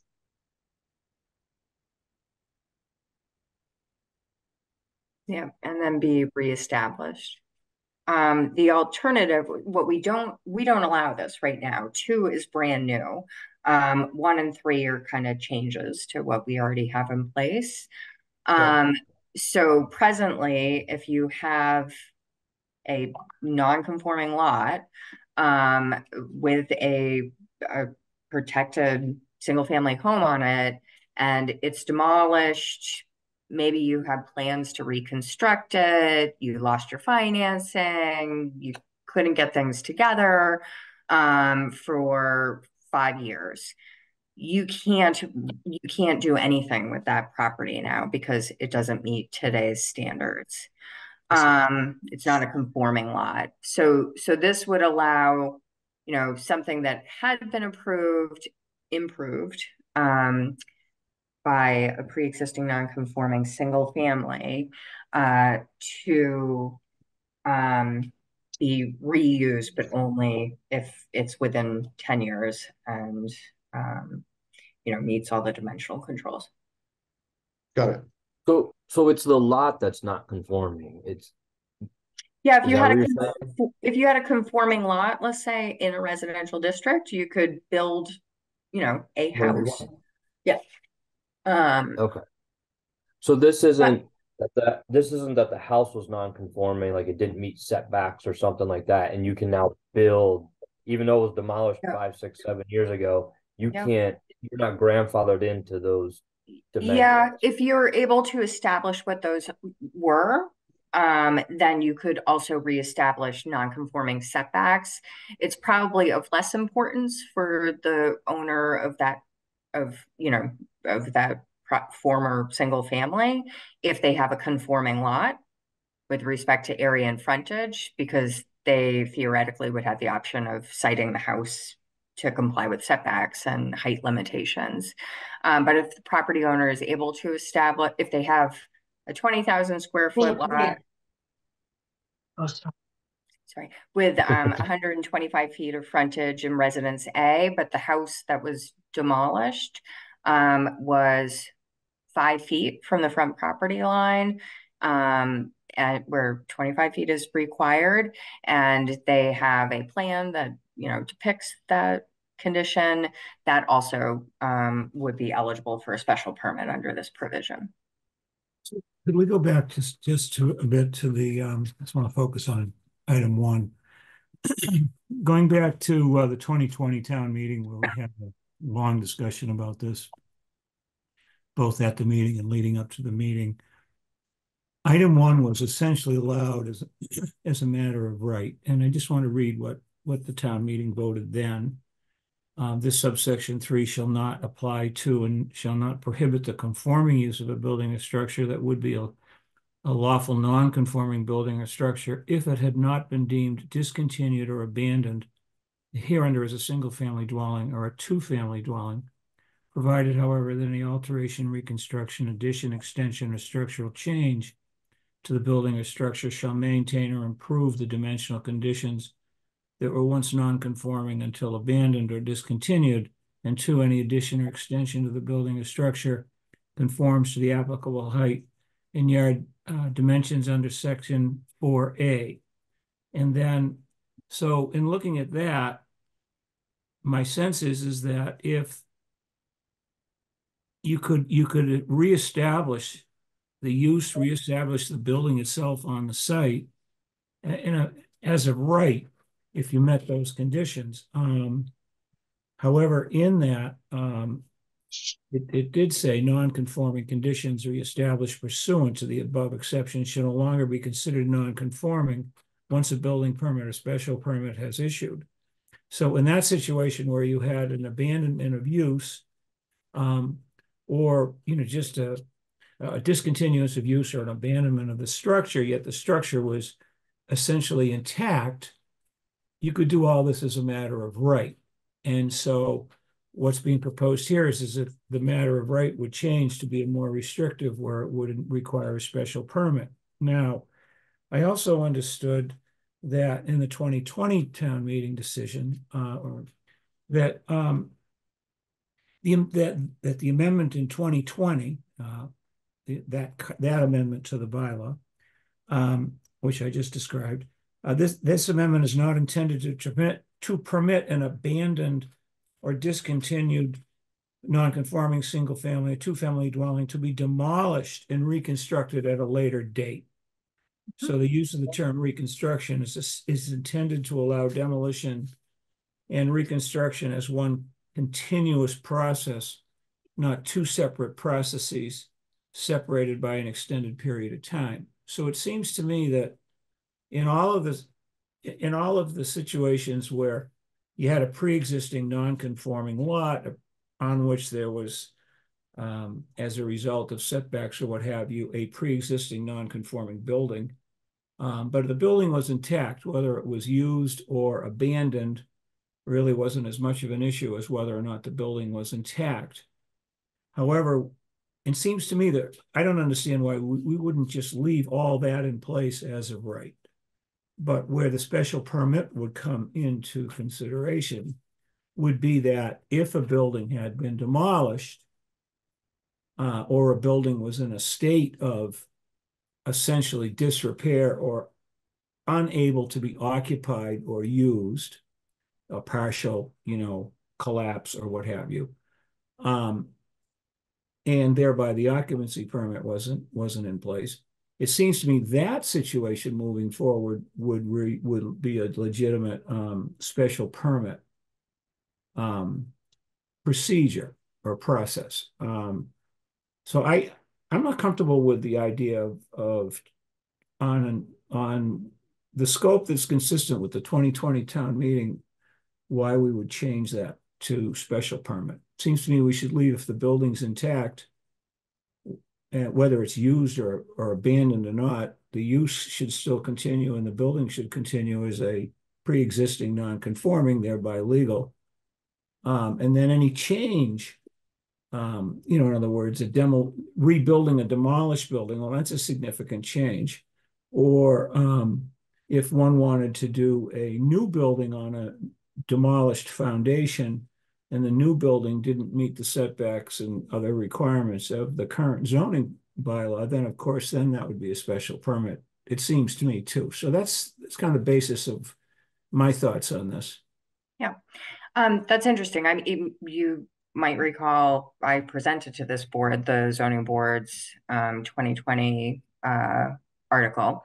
The motivation at that time was they weren't really concerned with the permitting mechanism.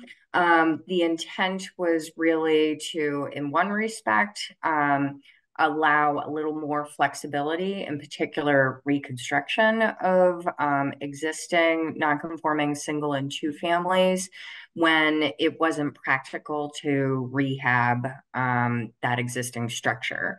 And so they wanted to encourage people to fix up what could be viewed as, both a safety and, an aesthetic concern for a neighborhood.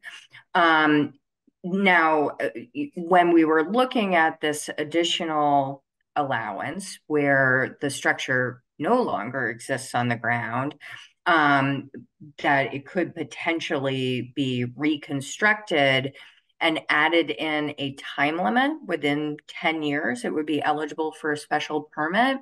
It started to not necessarily make sense that the derelict house that hasn't been occupied for 50 or 70 years could simply by right be reoccupied with no notice to neighbors. So it's sort of an equity issue. It wasn't something that the zoning board was focused on back in 2020.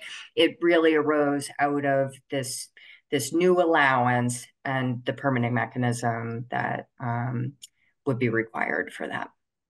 But wouldn't the abutters be noticed in the event of any changes to that existing structure, because those changes would require a special permit? Not if they just get a building permit, right? So, there could be significant work that happens to that type of structure that conforms to the bylaw or relates to both interior and exterior improvements. And there's no mechanism through a building permit where abutters are noticed. Yeah, I still I don't follow the logic on it. So seems to me that it's always been done as a matter of right, that that flexibility is being reduced relative to a process that it's always been in place. So, you know, the building permit and going through all that, that protects the abutters. And any changes typically are currently noticed, and especially if a building's in a historic district, it automatically gets noticed. I'm not sure I'm following the notice, how the providing notice legitimizes this type of an approach. So let's pause there for just a moment and see if there are other comments, because this, I would say, is an example of one that needs some consideration of whether or not it must advance at this town meeting. It is, Gary's the most sophisticated guy on this board, and it seems confusing to him, right? And as you said, Emily, this section is pretty dense. This risks being a very long and complicated conversation at a very late hour at town meeting. So I pose that as the example. Susan, you're going to correct me, I can tell. No, I just want to give the board some context. First, to answer Gary's question, that has not always been allowed as of right. It's probably been 10 years or less. It used to be that you couldn't reestablish it without a variance. And then the zoning board, because they had some difficult situations with people wanting to reestablish dilapidated homes on non-conforming lots, was faced with either having to deny it or come up with a bunch of gymnastics in order to justify it. And so it's been less than 10 years that provision, I want to say 10 years, but my timing could be off, but it has not been always.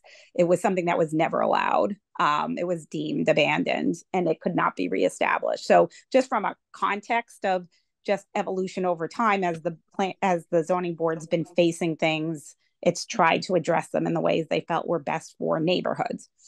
As far as the timing, that the one that Gary raised, that was a question about timing and what's always been allowed or not, is a modification or a tweak from even the changes that were made in 2020.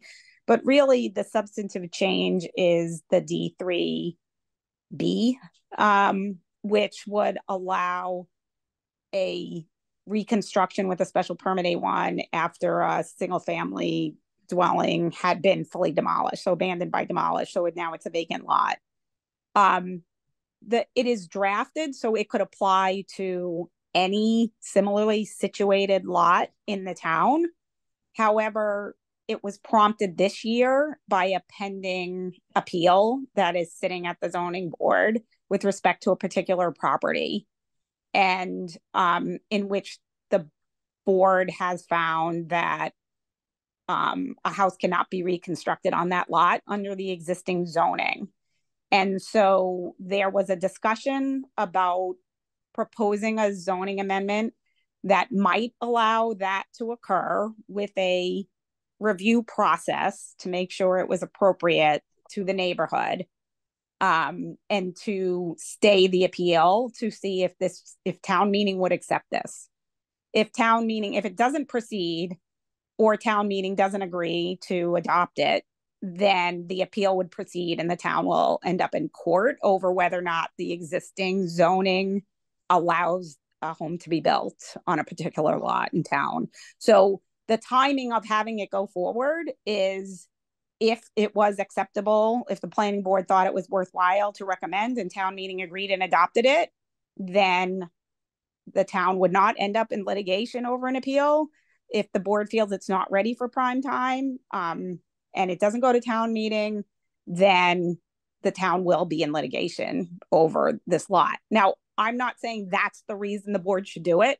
I'm giving you the timing context as to whether or not the board feels, okay, it's worthwhile to have a little bit more of the brain damage to work through it, to bring it to town meeting, or if you know, so that you know that kind of what the what will happen if you do or don't bring it forward. But again, if the board doesn't feel like it's ready, that's the board's call. I just wanted you to understand why it was brought forward this year. And Susan, I really appreciate that analysis. I think that I'm not concerned about the impact of this relative to a fully demolished building. I'm really concerned about this in terms of its impact on existing buildings that are intact but not occupied and can be renovated or brought back online. They could be brought back online within their current footprint and thereby would require a building permit only, or they could be brought back online with expansions that probably would trigger site plan review or would trigger an appropriate review process. I'm concerned about also being careful not to put together a bylaw that's based on expediencies or constraints or problems with one property. Absolutely. Yep. I'm really concerned about that. And I think that yep. I would be comfortable with this if, and just in terms of in the town, just in terms of the best interest of neighbors, a change has a bearing on the butter. And typically a fully demolished property is going to require a major change to that lot to an abutter. However, we have a number of houses in the town that are currently unoccupied and abandoned because they don't have utilities, yet they're fully intact as structures. And those structures could be brought back online. I'm concerned that in the ability to work with those particular owners, adding another review process, I think if they're just going to basically bring it back online as a special permit rather than doing it as of right and doing it under the building permit process, I'm concerned that we're going to discourage people from doing that. It's one more discouragement in a time context where we have 7% interest rates, the cost of money, and the cost of doing things. In addition to which, we also have the stretch code, which would require that if you do a 1,001 square foot renovation, you have to bring the whole property up to the energy code. And as much as I'm in favor of sustainability, I think we have to look at the ramifications of some of these things. So I just put that out as a context. A full demolition, I understand that. That makes sense to me for a special permit, but something that was very discussed in a very detailed manner 4 years ago, and the town came to, for the very same reasons, to basically address this situation of abandoned intact buildings. I think they came up with a very reasonable strategy and vote. So it doesn't make sense to me to change that.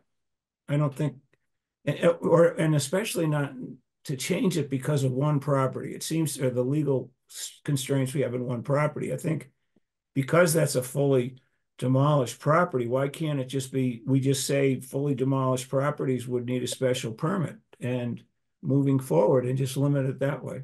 Right. So no, I hear what you're saying. And there was a lot of time. I spent kind of extensive amount of time with Emily thinking this through for the specific reason that you don't change zoning for one property. You have to look at what would the town as a policy standpoint potentially want the process to be for any parcel that might find itself in addressing the fully demolished situation, which as proposed is a special permit A1. There was a need to clarify or a desire to just clarify what the situation, like you're saying, just the empty house, right? Or the somewhat dilapidated house that's been sitting there uncared for.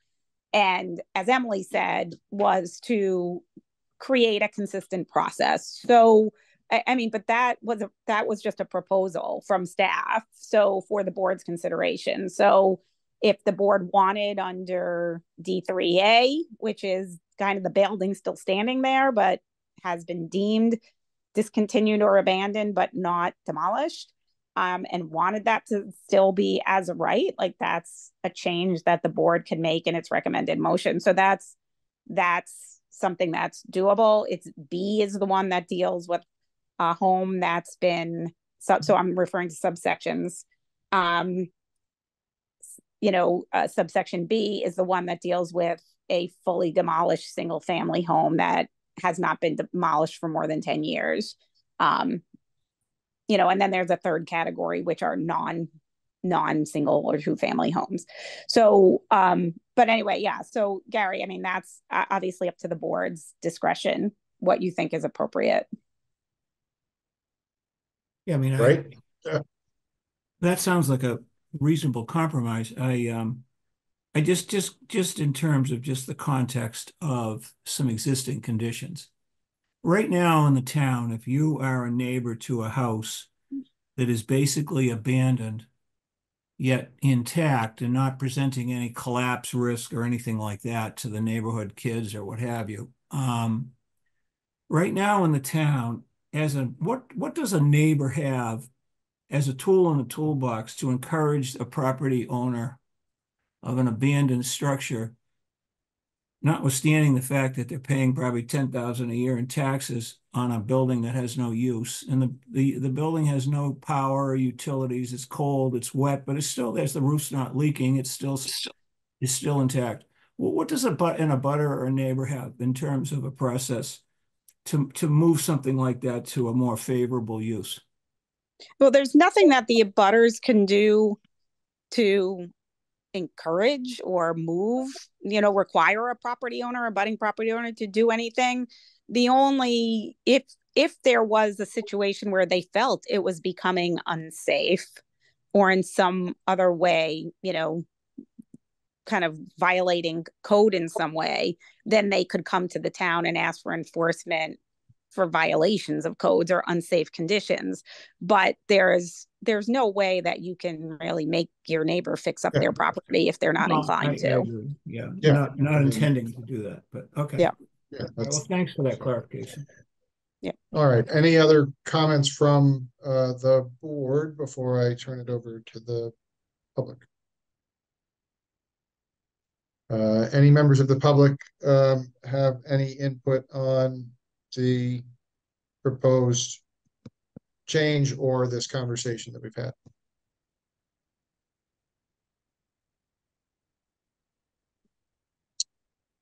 All right. I think this clearly needs some more consideration, both in text and whether or not now is the time to do this. Understanding how much the ZBA and perhaps the town would like us to.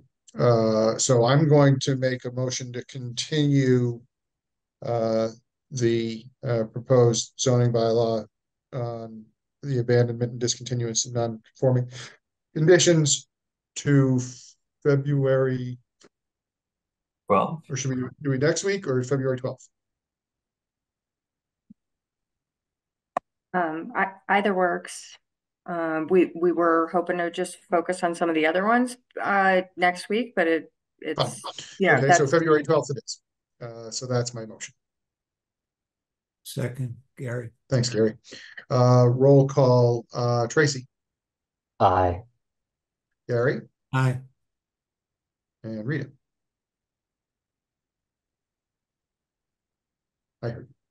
And I'm an aye as well. So let's see. We're not going to 10:30 tonight, just so everybody's clear. So let's figure out how we can use the next few minutes efficiently, since all of these, I think, are likely to have some more conversation next week or beyond. So are we doing them all tonight? I'm sorry, Gordon. That's my point. We're gonna be judicious in what we cover tonight and what we move to next week. Emily, are there any of these that you think specifically need some conversation this evening? I mean, because the challenge I have is the ones that I know we want to move forward, right? Still require a fair amount of conversation, right? And then there are a bunch that I don't know that we want to move forward. In which case, I don't want to spend a ton of time on them if that's the sense of the board, that they're not necessarily time sensitive. Does that make sense? It does. I mean, in terms of the immediate hearing and time sensitivity, there's just 2 left. They theoretically could be quick.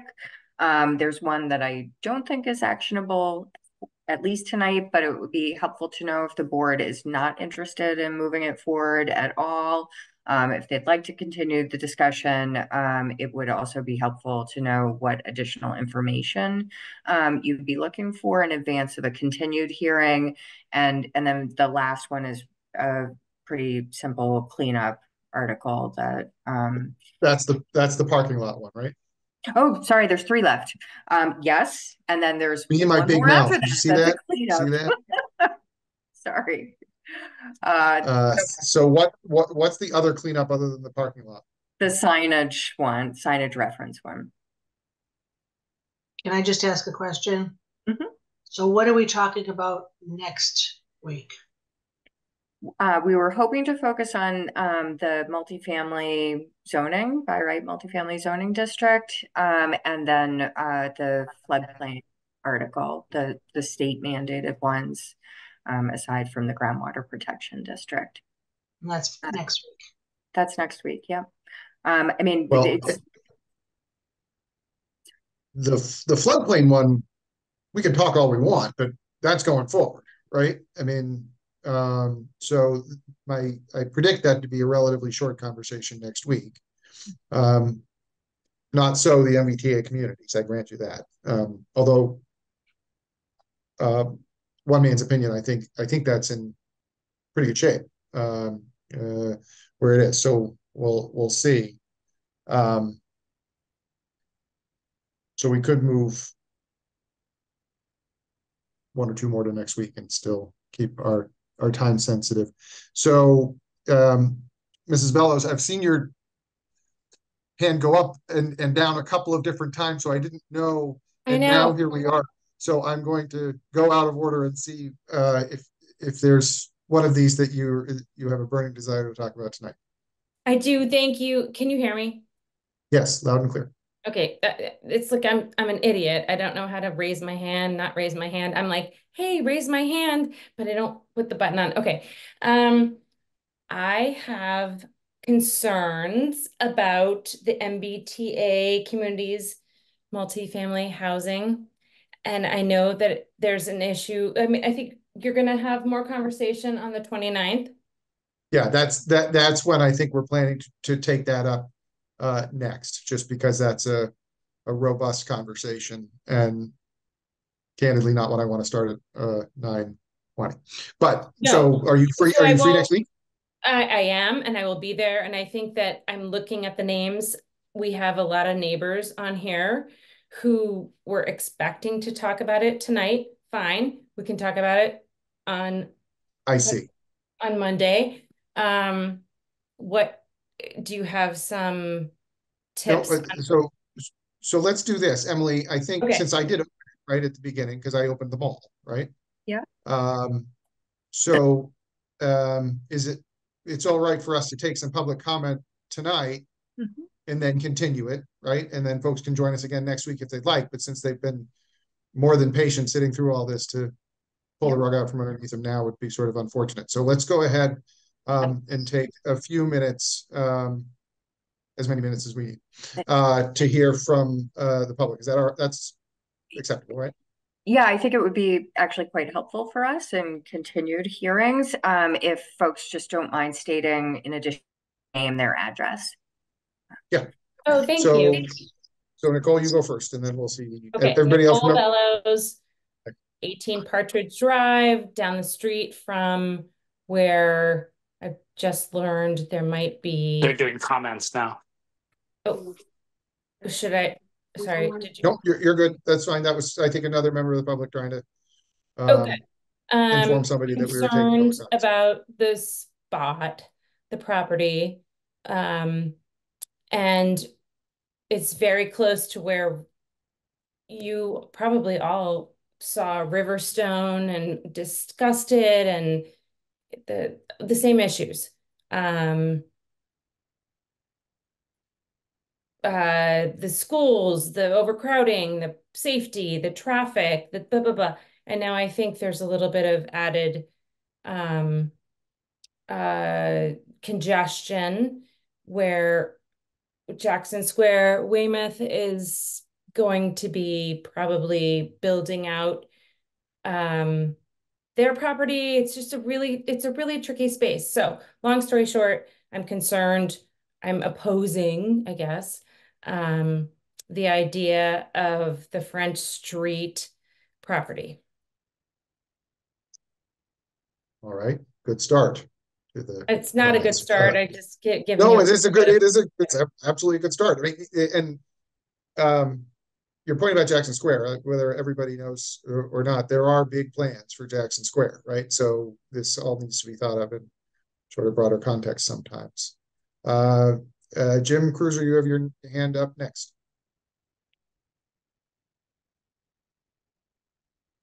Can he unmute himself, you think? Should be able to. Jim, are you there?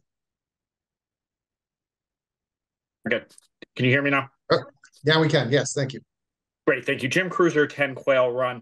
So my initial concern with this property is that it doesn't seem to meet the definition under 3A of a space that's located within 0.5 miles of the commuter rail or bus station or whatnot. So putting forward a property that's not going to meet the statutory definition when we have other districts that will, I've heard many thoughtful comments tonight about what I would consider in contrast to this proposal would be rather minor changes to a neighborhood, something that's 20% above the scale or scope of a project. And here we're talking about up to potentially a 120 unit building in an area that is simply single family housing.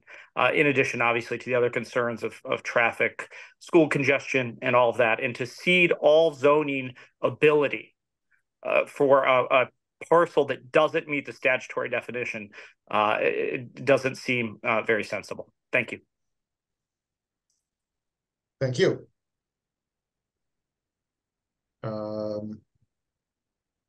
Sorry, I gotta take my glasses off to read. Marla Skeffington, you have your hand raised.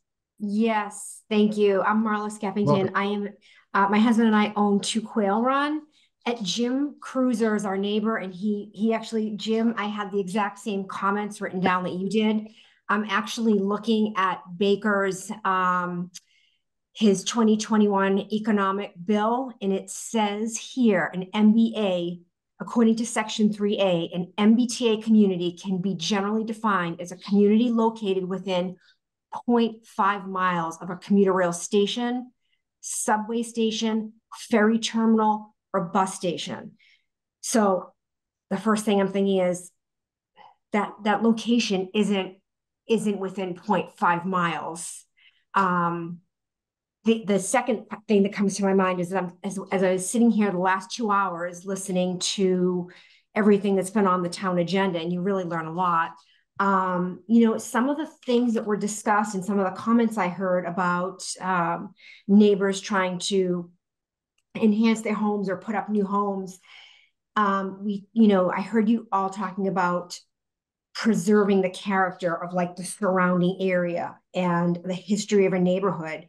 As Jim said, it doesn't fit in with the character and the history of our neighborhood. I mean, you were talking about 57 Ward Street. My mind was exploding. This isn't even comparable to 57 Ward Street. You're talking about 120 unit building. It's not even the same dwelling structure. We're talking about a different kind of sewer and septic system. So my husband and I have serious concerns about it. I would ask the board to really think about it. I don't know where you are in the process with it. I don't know if you just started talking about it, or if this is something that you have been talking about it. It just came to my attention, and my ears went up. And I don't know if this is something that Massachusetts, the state, is pushing on Hingham, or if we have the option. But if we do have the option, I would ask the board to really consider, what is the future of Hingham? Like, what is the vision for Hingham? Because when my husband and I moved here 8 years ago, we loved that it was a small town and that it was all single family residences and it was a small community. And so I would ask the board to really consider, like, what is the future? What is the vision for the town? Because something like this would really change it, and really change the trajectory of what comes next. Thank you. Thank you. And I'm glad to know that it has reached your radar screen now. The couple of answers to your questions, or at least a little bit of insight on your questions, and then some combination of Emily and Susan will either add or correct. But we are talking about it. That's what these hearings are. That's what these hearings are for. So I'm very grateful that you spoke up to be heard tonight. We will continue this conversation next Monday before it goes forward. This is a very important conversation for our town. So we want to make sure that we're hearing all the voices. Where did it come from? I will say editorially, it wasn't our idea. This is a state statute that mandates that towns within those areas of mass transit create zoning districts that allow high density multifamily by right and not through a special permit process. So it is something that the quote teeth in the MBTA communities law involve the prohibition of certain grants to any towns that haven't passed that by right zoning. But in addition, I would say the town we're looking at right now is the town of Milton. So the town of Milton, which has a representative town meeting, not an open town meeting, voted to approve their MBTA communities program with, I can't remember how many districts it was. Emily, you might be able to tell me. 6 in Milton. Residents, presumably not town meeting members, but residents followed a mechanism that requires a townwide vote to ratify or reject the decision of their representative town meeting. And I could be butchering the actual mechanics of it, but directionally that's correct. That townwide vote is February 13th, I believe. Tuesday the 13th makes sense. And that will determine. Now, the state attorney general has written a pretty direct letter to the select board in Milton, and suggesting litigation by the state attorney general's office should they reject that program and be in violation of state law. So it's not simply the elimination of our opportunity to access certain grant programs. There could be higher stakes involved. So it's something that some of us reluctantly are participating in these conversations, but we want to, I'm speaking for myself. I want us to comply with the law, I guess, as minimally as we must. And so we're looking at those different districts, and we're talking about them, and we're getting feedback from the public. We want everybody to be knowledgeable about this well before town meeting. And I'm sure not everybody's going to be satisfied with it before or during town meeting. but we don't want surprises at town meeting. So that's what these hearings are for, and that's why we're glad to hear from you now and next week and whenever we're having these hearings. Emily, whatever cleanup you have to do on that. Yeah, I would not clean a thing up. That was an excellent summary. I will just clarify one point that I heard raised by a couple members of the public about the distance of the French Street subdistrict from public transportation stations. 25% of our district can be located without that outside of that half-mile radius. This is the area that would qualify towards the 25%, and it's close, although you're correct, just outside of the half-mile radius to both East Weymouth and West Hingham commuter rail stations. And to the extent that it's being used as a non-conforming contractor's yard right now, residential use is viewed by the town as potentially more appropriate. But this is, just the second public hearing on the matter, and we intend to have a much more focused discussion about all options next week. So hopefully that was a little bit clarifying. Mr. Roth, you have your hand up. Thank you. Yeah, hi. My wife and I, Jonathan and Sarah Roth, we live at 8 Stonegate Lane. And just want to echo the comments of kind of the others in the neighborhood that similar to the 57 Ward Street conversation, I'd ask, if you haven't or you're not familiar, please drive by. A structure like that would be an albatross in this neighborhood, quite frankly. We don't have the infrastructure road-wise. We already have the traffic from the transfer station. It does not go in any sense of the word. So if you're not familiar, I would recommend you to do that. It's a neighborhood of single family homes with barely yellow lines on the road. So from a train infrastructure, from a road infrastructure, from a school infrastructure, it's just very much opposed. So just wanted to voice that as a relatively new Hingham resident. This just came on my radar as well. So I look forward to talking about it further next week. Me too. Yeah, some of us remember when the connection was completely different because the train wasn't there. And so you didn't have that sort of kind of circuitous connection to Fort Hill Street. And the road actually went right by that contractor's yard. So very familiar with the neighborhood. Mr. Donnelly? Thank you. Yeah, Tom Donnelly, 98 Manatee Road. First, I would like to echo my neighbors and all their points they made. 100 and some odd units around the corner is nowhere near in keeping with the neighborhood. But for the next week's meeting, for transparency on the agenda, would it be possible to list the other addresses or areas being considered for the special MBTA zone? Because the way it was on this one, if you weren't really tapped in, you wouldn't have known that this could be affecting your neighborhood. True.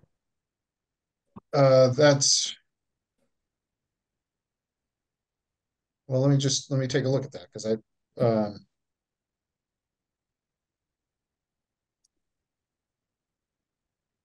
the articles are presently just listed by the article name on the agenda. But it's not very transparent on who can be affected by it. Yeah, no, I looked at all the data, all the stuff that I could find. I only saw one other area in Hingham that was being considered, at least that was presented to I don't know if it was the board or the board. There was only one other area that there are 4 districts that are currently up for debate, I would say. Okay. And I think the suggestion of putting, I guess, the addresses to the extent that we can for or at least a description of where those districts are. We can do that in the notice as well, Emily, right? Just to make it a bit more.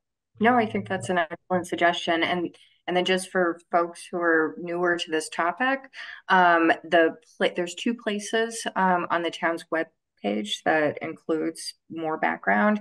The first, and that covers the pending zoning article, including the legal ad that references all parcels that are proposed to be included, along with a map, is it's through the planning board's webpage. There's a link on the left-hand side to pending zoning articles. That, in fact, also refers back to the community planning department's webpage, which has a link on the left-hand side to the topic more broadly, the MBTA communities by right multifamily zoning requirements. And one sort of minor clarification, and then Mr. Christensen, I'll get to you. And if this is obvious, I apologize. This creates the zoning districts. It does not approve the developments, right? Somebody still is going to have to put together a project that makes financial sense and that meets all of the requirements of drainage and septic and all of those things in order for it even to be reviewed, right? It's by right. It doesn't require a special permit, but it still needs reviews and approvals should a project ever come. That could be obvious, and if it was, I didn't mean to offend, but I just want to make sure that everybody understood that what town meeting's talking about is only a zoning district, not a project. Okay, enough of me. Mr. Christensen. Thank you, Christopher Christensen, One Quill Run, and I'll keep it brief. I think my neighbors have summarized a lot of the comments already pretty well. Maybe one quick question for Ms. Wentworth. You mentioned that not all of the housing allocation needs to be within the 0.5 miles. Can you just clarify that? Is that on a unit basis? Like I can't remember the number, but I want to say 1,200 or 1,400 roughly units in Hingham. Does that sound about right? And you're saying 75% of that would have to fall within the half mile? It's actually based on the size of the district. So, if we came up with 100-acre district, we only have to do 50. I'm just not going to do that math at this hour. 75 of those acres would have to fall within a half-mile radius of a public transit station. 25 of those acres could be outside of it. And so the exact numbers vary based on the size of the district, we come up with, but we try to target the smallest size district possible. That's 50 acres. Got it. Okay, thank you. So, if the location isn't within the 0.5 and is not fulfilling the state statute, the motivation for transferring or rezoning that property is much less, right? It's not really in the character and size of the rest of the neighborhood, and just really have some pretty large concerns about the demands of the project on schools. Traffic has been mentioned, but also one big concern that really hasn't been mentioned also is sewer and waste disposal. There's no town sewer located in this neighborhood, and so everybody's on septic. And just, not sure how would a project like that, handle waste from a 120 person unit. That seems like a pretty large issue to overcome. And so, yeah, just wanted to raise those concerns and, put another hat in the ring against rezoning that. And just like maybe one last point, if it is rezoned, can it be reclaimed at a later date, or is it kind of like once it's gone, it's gone forever and can't ever be brought back under the jurisdiction of the planning committee? I'll let Emily answer that first, but town meeting has kind of broad powers on what we zone and when and how and all of that kind of thing. So saying nothing is forever is probably as scary as thinking it will be forever, but it is certainly possible in the future.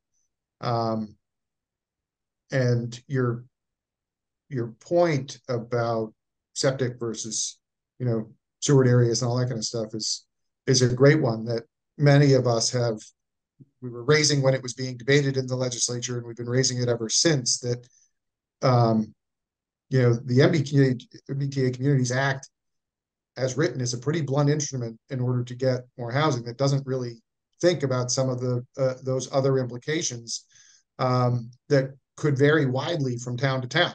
And so those are some of the things that we're wrestling with as well.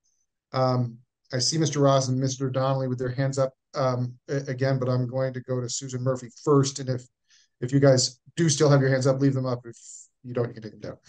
Susan? Yep. Thank you, Gordon.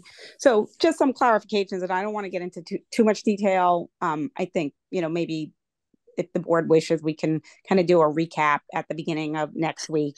Yes. But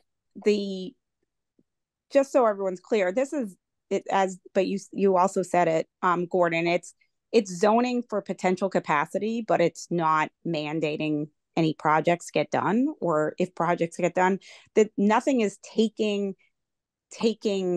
the review authority away from the planning board. Any project that is proposed, if the zoning is adopted anywhere in town, has to go through site plan review, and the proposed zoning amendment. And if you look at the site plan review, which is section Roman 1-I of the zoning bylaw, the site plan review is pretty extensive. It was just updated in the last couple of years with design standards, submission requirements, etc. So there's nothing's getting taken away from the review of the planning board. It would be fully reviewed, as Gordon's already stated. The other thing is, as Emily stated, where 25% of Hingham's 50-acre district is permitted to be outside the half a mile. So it would count towards Hingham's statutory obligation.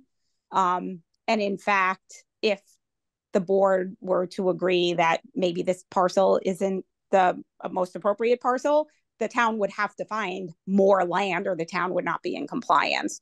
So it does count because there are guidelines. And if anyone wants to Google MBTA communities under the state website, the Executive Office of Housing and Livable Communities, if you Google that, the guidelines are all linked there. They're 30 to 40 pages long.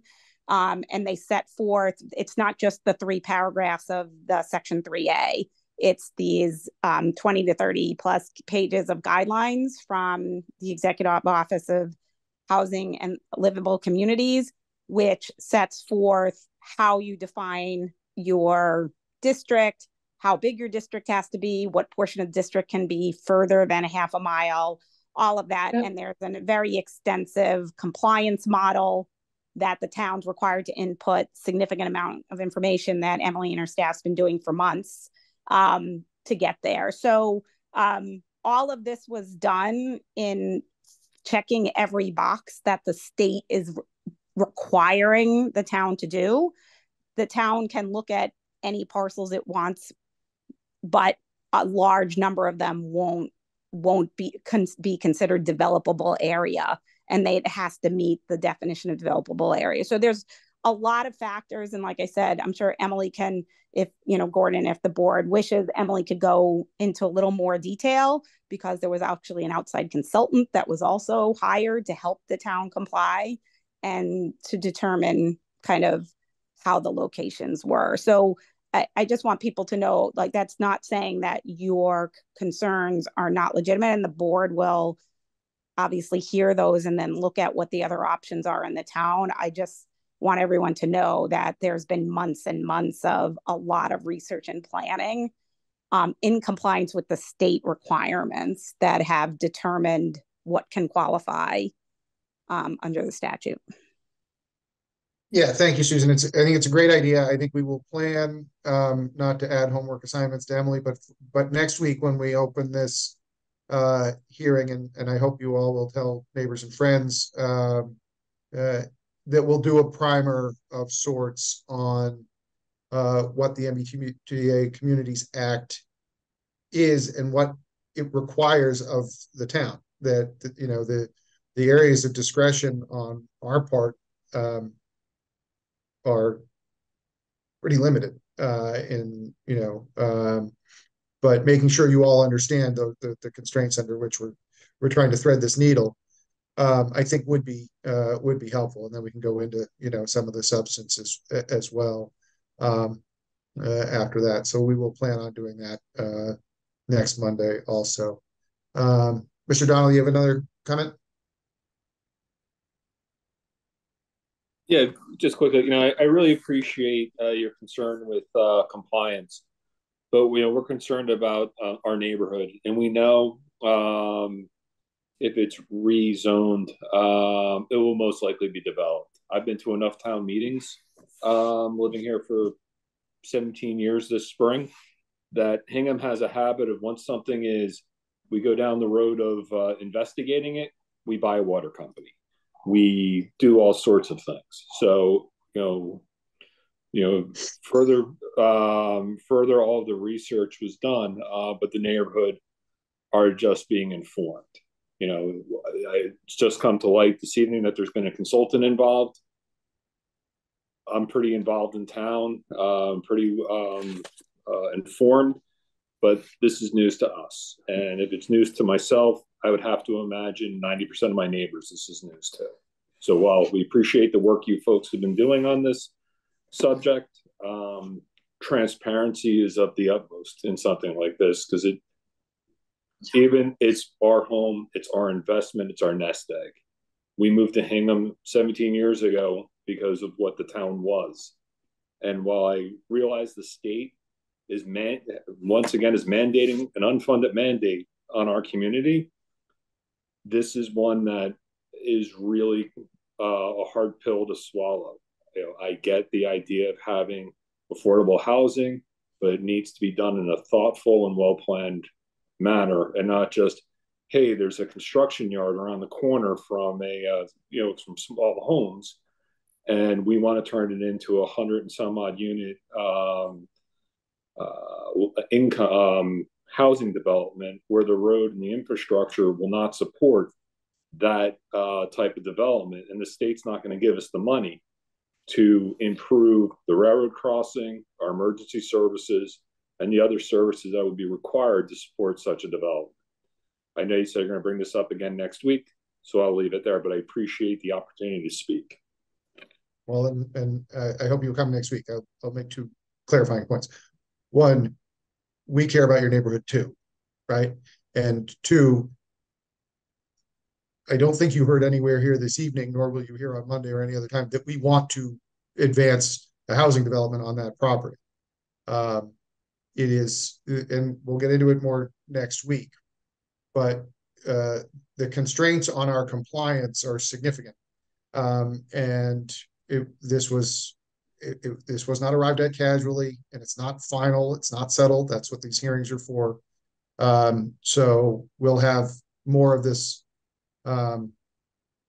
discussion next week, and not just next week. I predicted we'll probably go beyond that as well. So spread the word. We want as many people that are either directly or indirectly affected by this discussion, or are just interested in this discussion, to participate. So I do hope to see you and many more of your neighbors next week, when Kevin will return as chair. Just kidding. It will be a good conversation. Rita, do you have Can I something? ask a question? Sure. So my question is about the Front Street. With this MBTA, can you just change a single family zoning into multifamily zoning just because of the MBTA? Or does it have to be changed? How does that work? That is the single family zoning there, and how does it change to multifamily? Gordon, you want me to take that? Sure. So that is part of this article. It would leave the underlying zoning district there. So people would still have the option of developing that property for single family housing. And it creates a new overlay district that would also allow by right multifamily housing with a minimum density. I want to, don't quote me, I think it's 15 units per acre. It's the lowest amount. of our sub-districts. And it's the same with the other sub-districts that are proposed. So for instance, the shipyard, the underlying zoning district is industrial. That will remain in place. And a new MBTA multifamily zoning district overlay would be created over that. So folks there have the option of, you know, continuing to build out as permitted in the industrial district, or to take advantage of the overlay district. Okay, Mr. Christensen, one more. Yep. Thanks. Thanks, committee. I'll make this brief as well, because I know we want to probably end the meeting and we'll have more robust discussion next week. One does pertain to next week, so I just wanted to vocalize it here. But two closing points for me.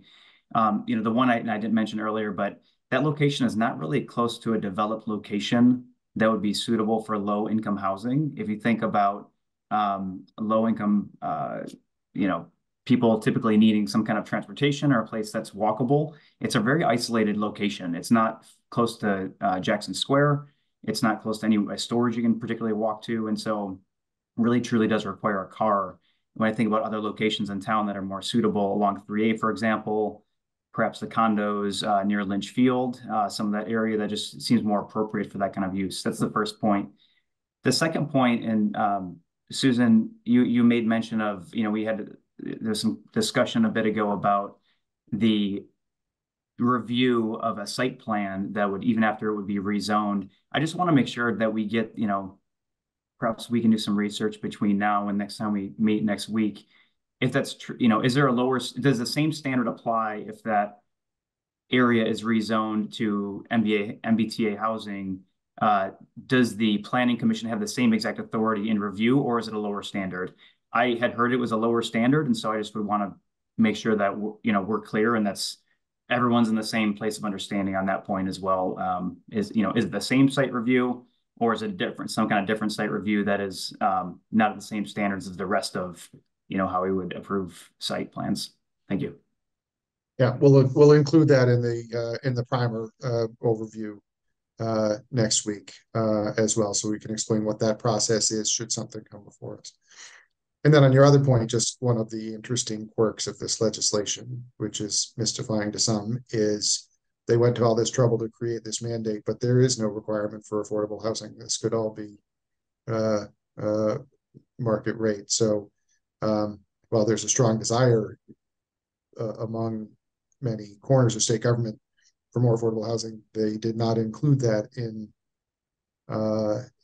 this legislation for reasons that well, I don't know, but they must have had their reasons. So with that, last call for comments for tonight, understanding that we will pick this up again next week. So thank you all. Spread the word, please. My guess is that the agenda will all say 7 p.m., but we're just doing warrant articles next week. Is that right, Emily? Yeah, so this one will be top of show, I expect. So you don't have to sit around for 2 hours before you had the opportunity to speak. Now I've lost my agenda. So given that, starting something new at 9:53 is probably not our best move. So I think we'll continue the remaining, what do we have, 3 left, right? You still have to continue the MBTA article. Yes.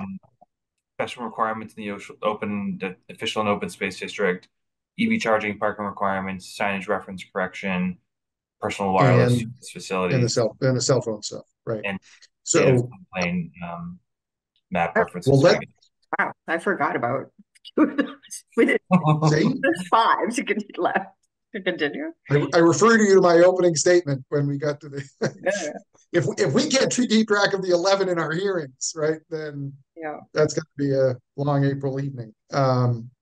So what I'm going to do, though, I think, is continue all of the remaining zoning articles to January 29th. We may not get to them all, but who knows what progress we might make, and then we'll kick the remainder to most likely to February 12th. So with that, let me go back to the top. So Gordon, just so it's easier for you, that would be the Article C, update the floodplain map, references and regulations. Article G, MBTA communities, multifamily housing. H, special requirements in the official and open space district. I, electric vehicle charging parking requirements. J, signage reference correction. And then K, personal wireless service facilities. Those would all be the 29th. Right. So I will make a motion to continue all of the articles just detailed by Senior Planner Silvera to the meeting on January 29th. Second, Gary. Thanks, Gary. Roll call, Rita. Aye. Tracy. Aye. Gary. Aye. And I'm an aye as well.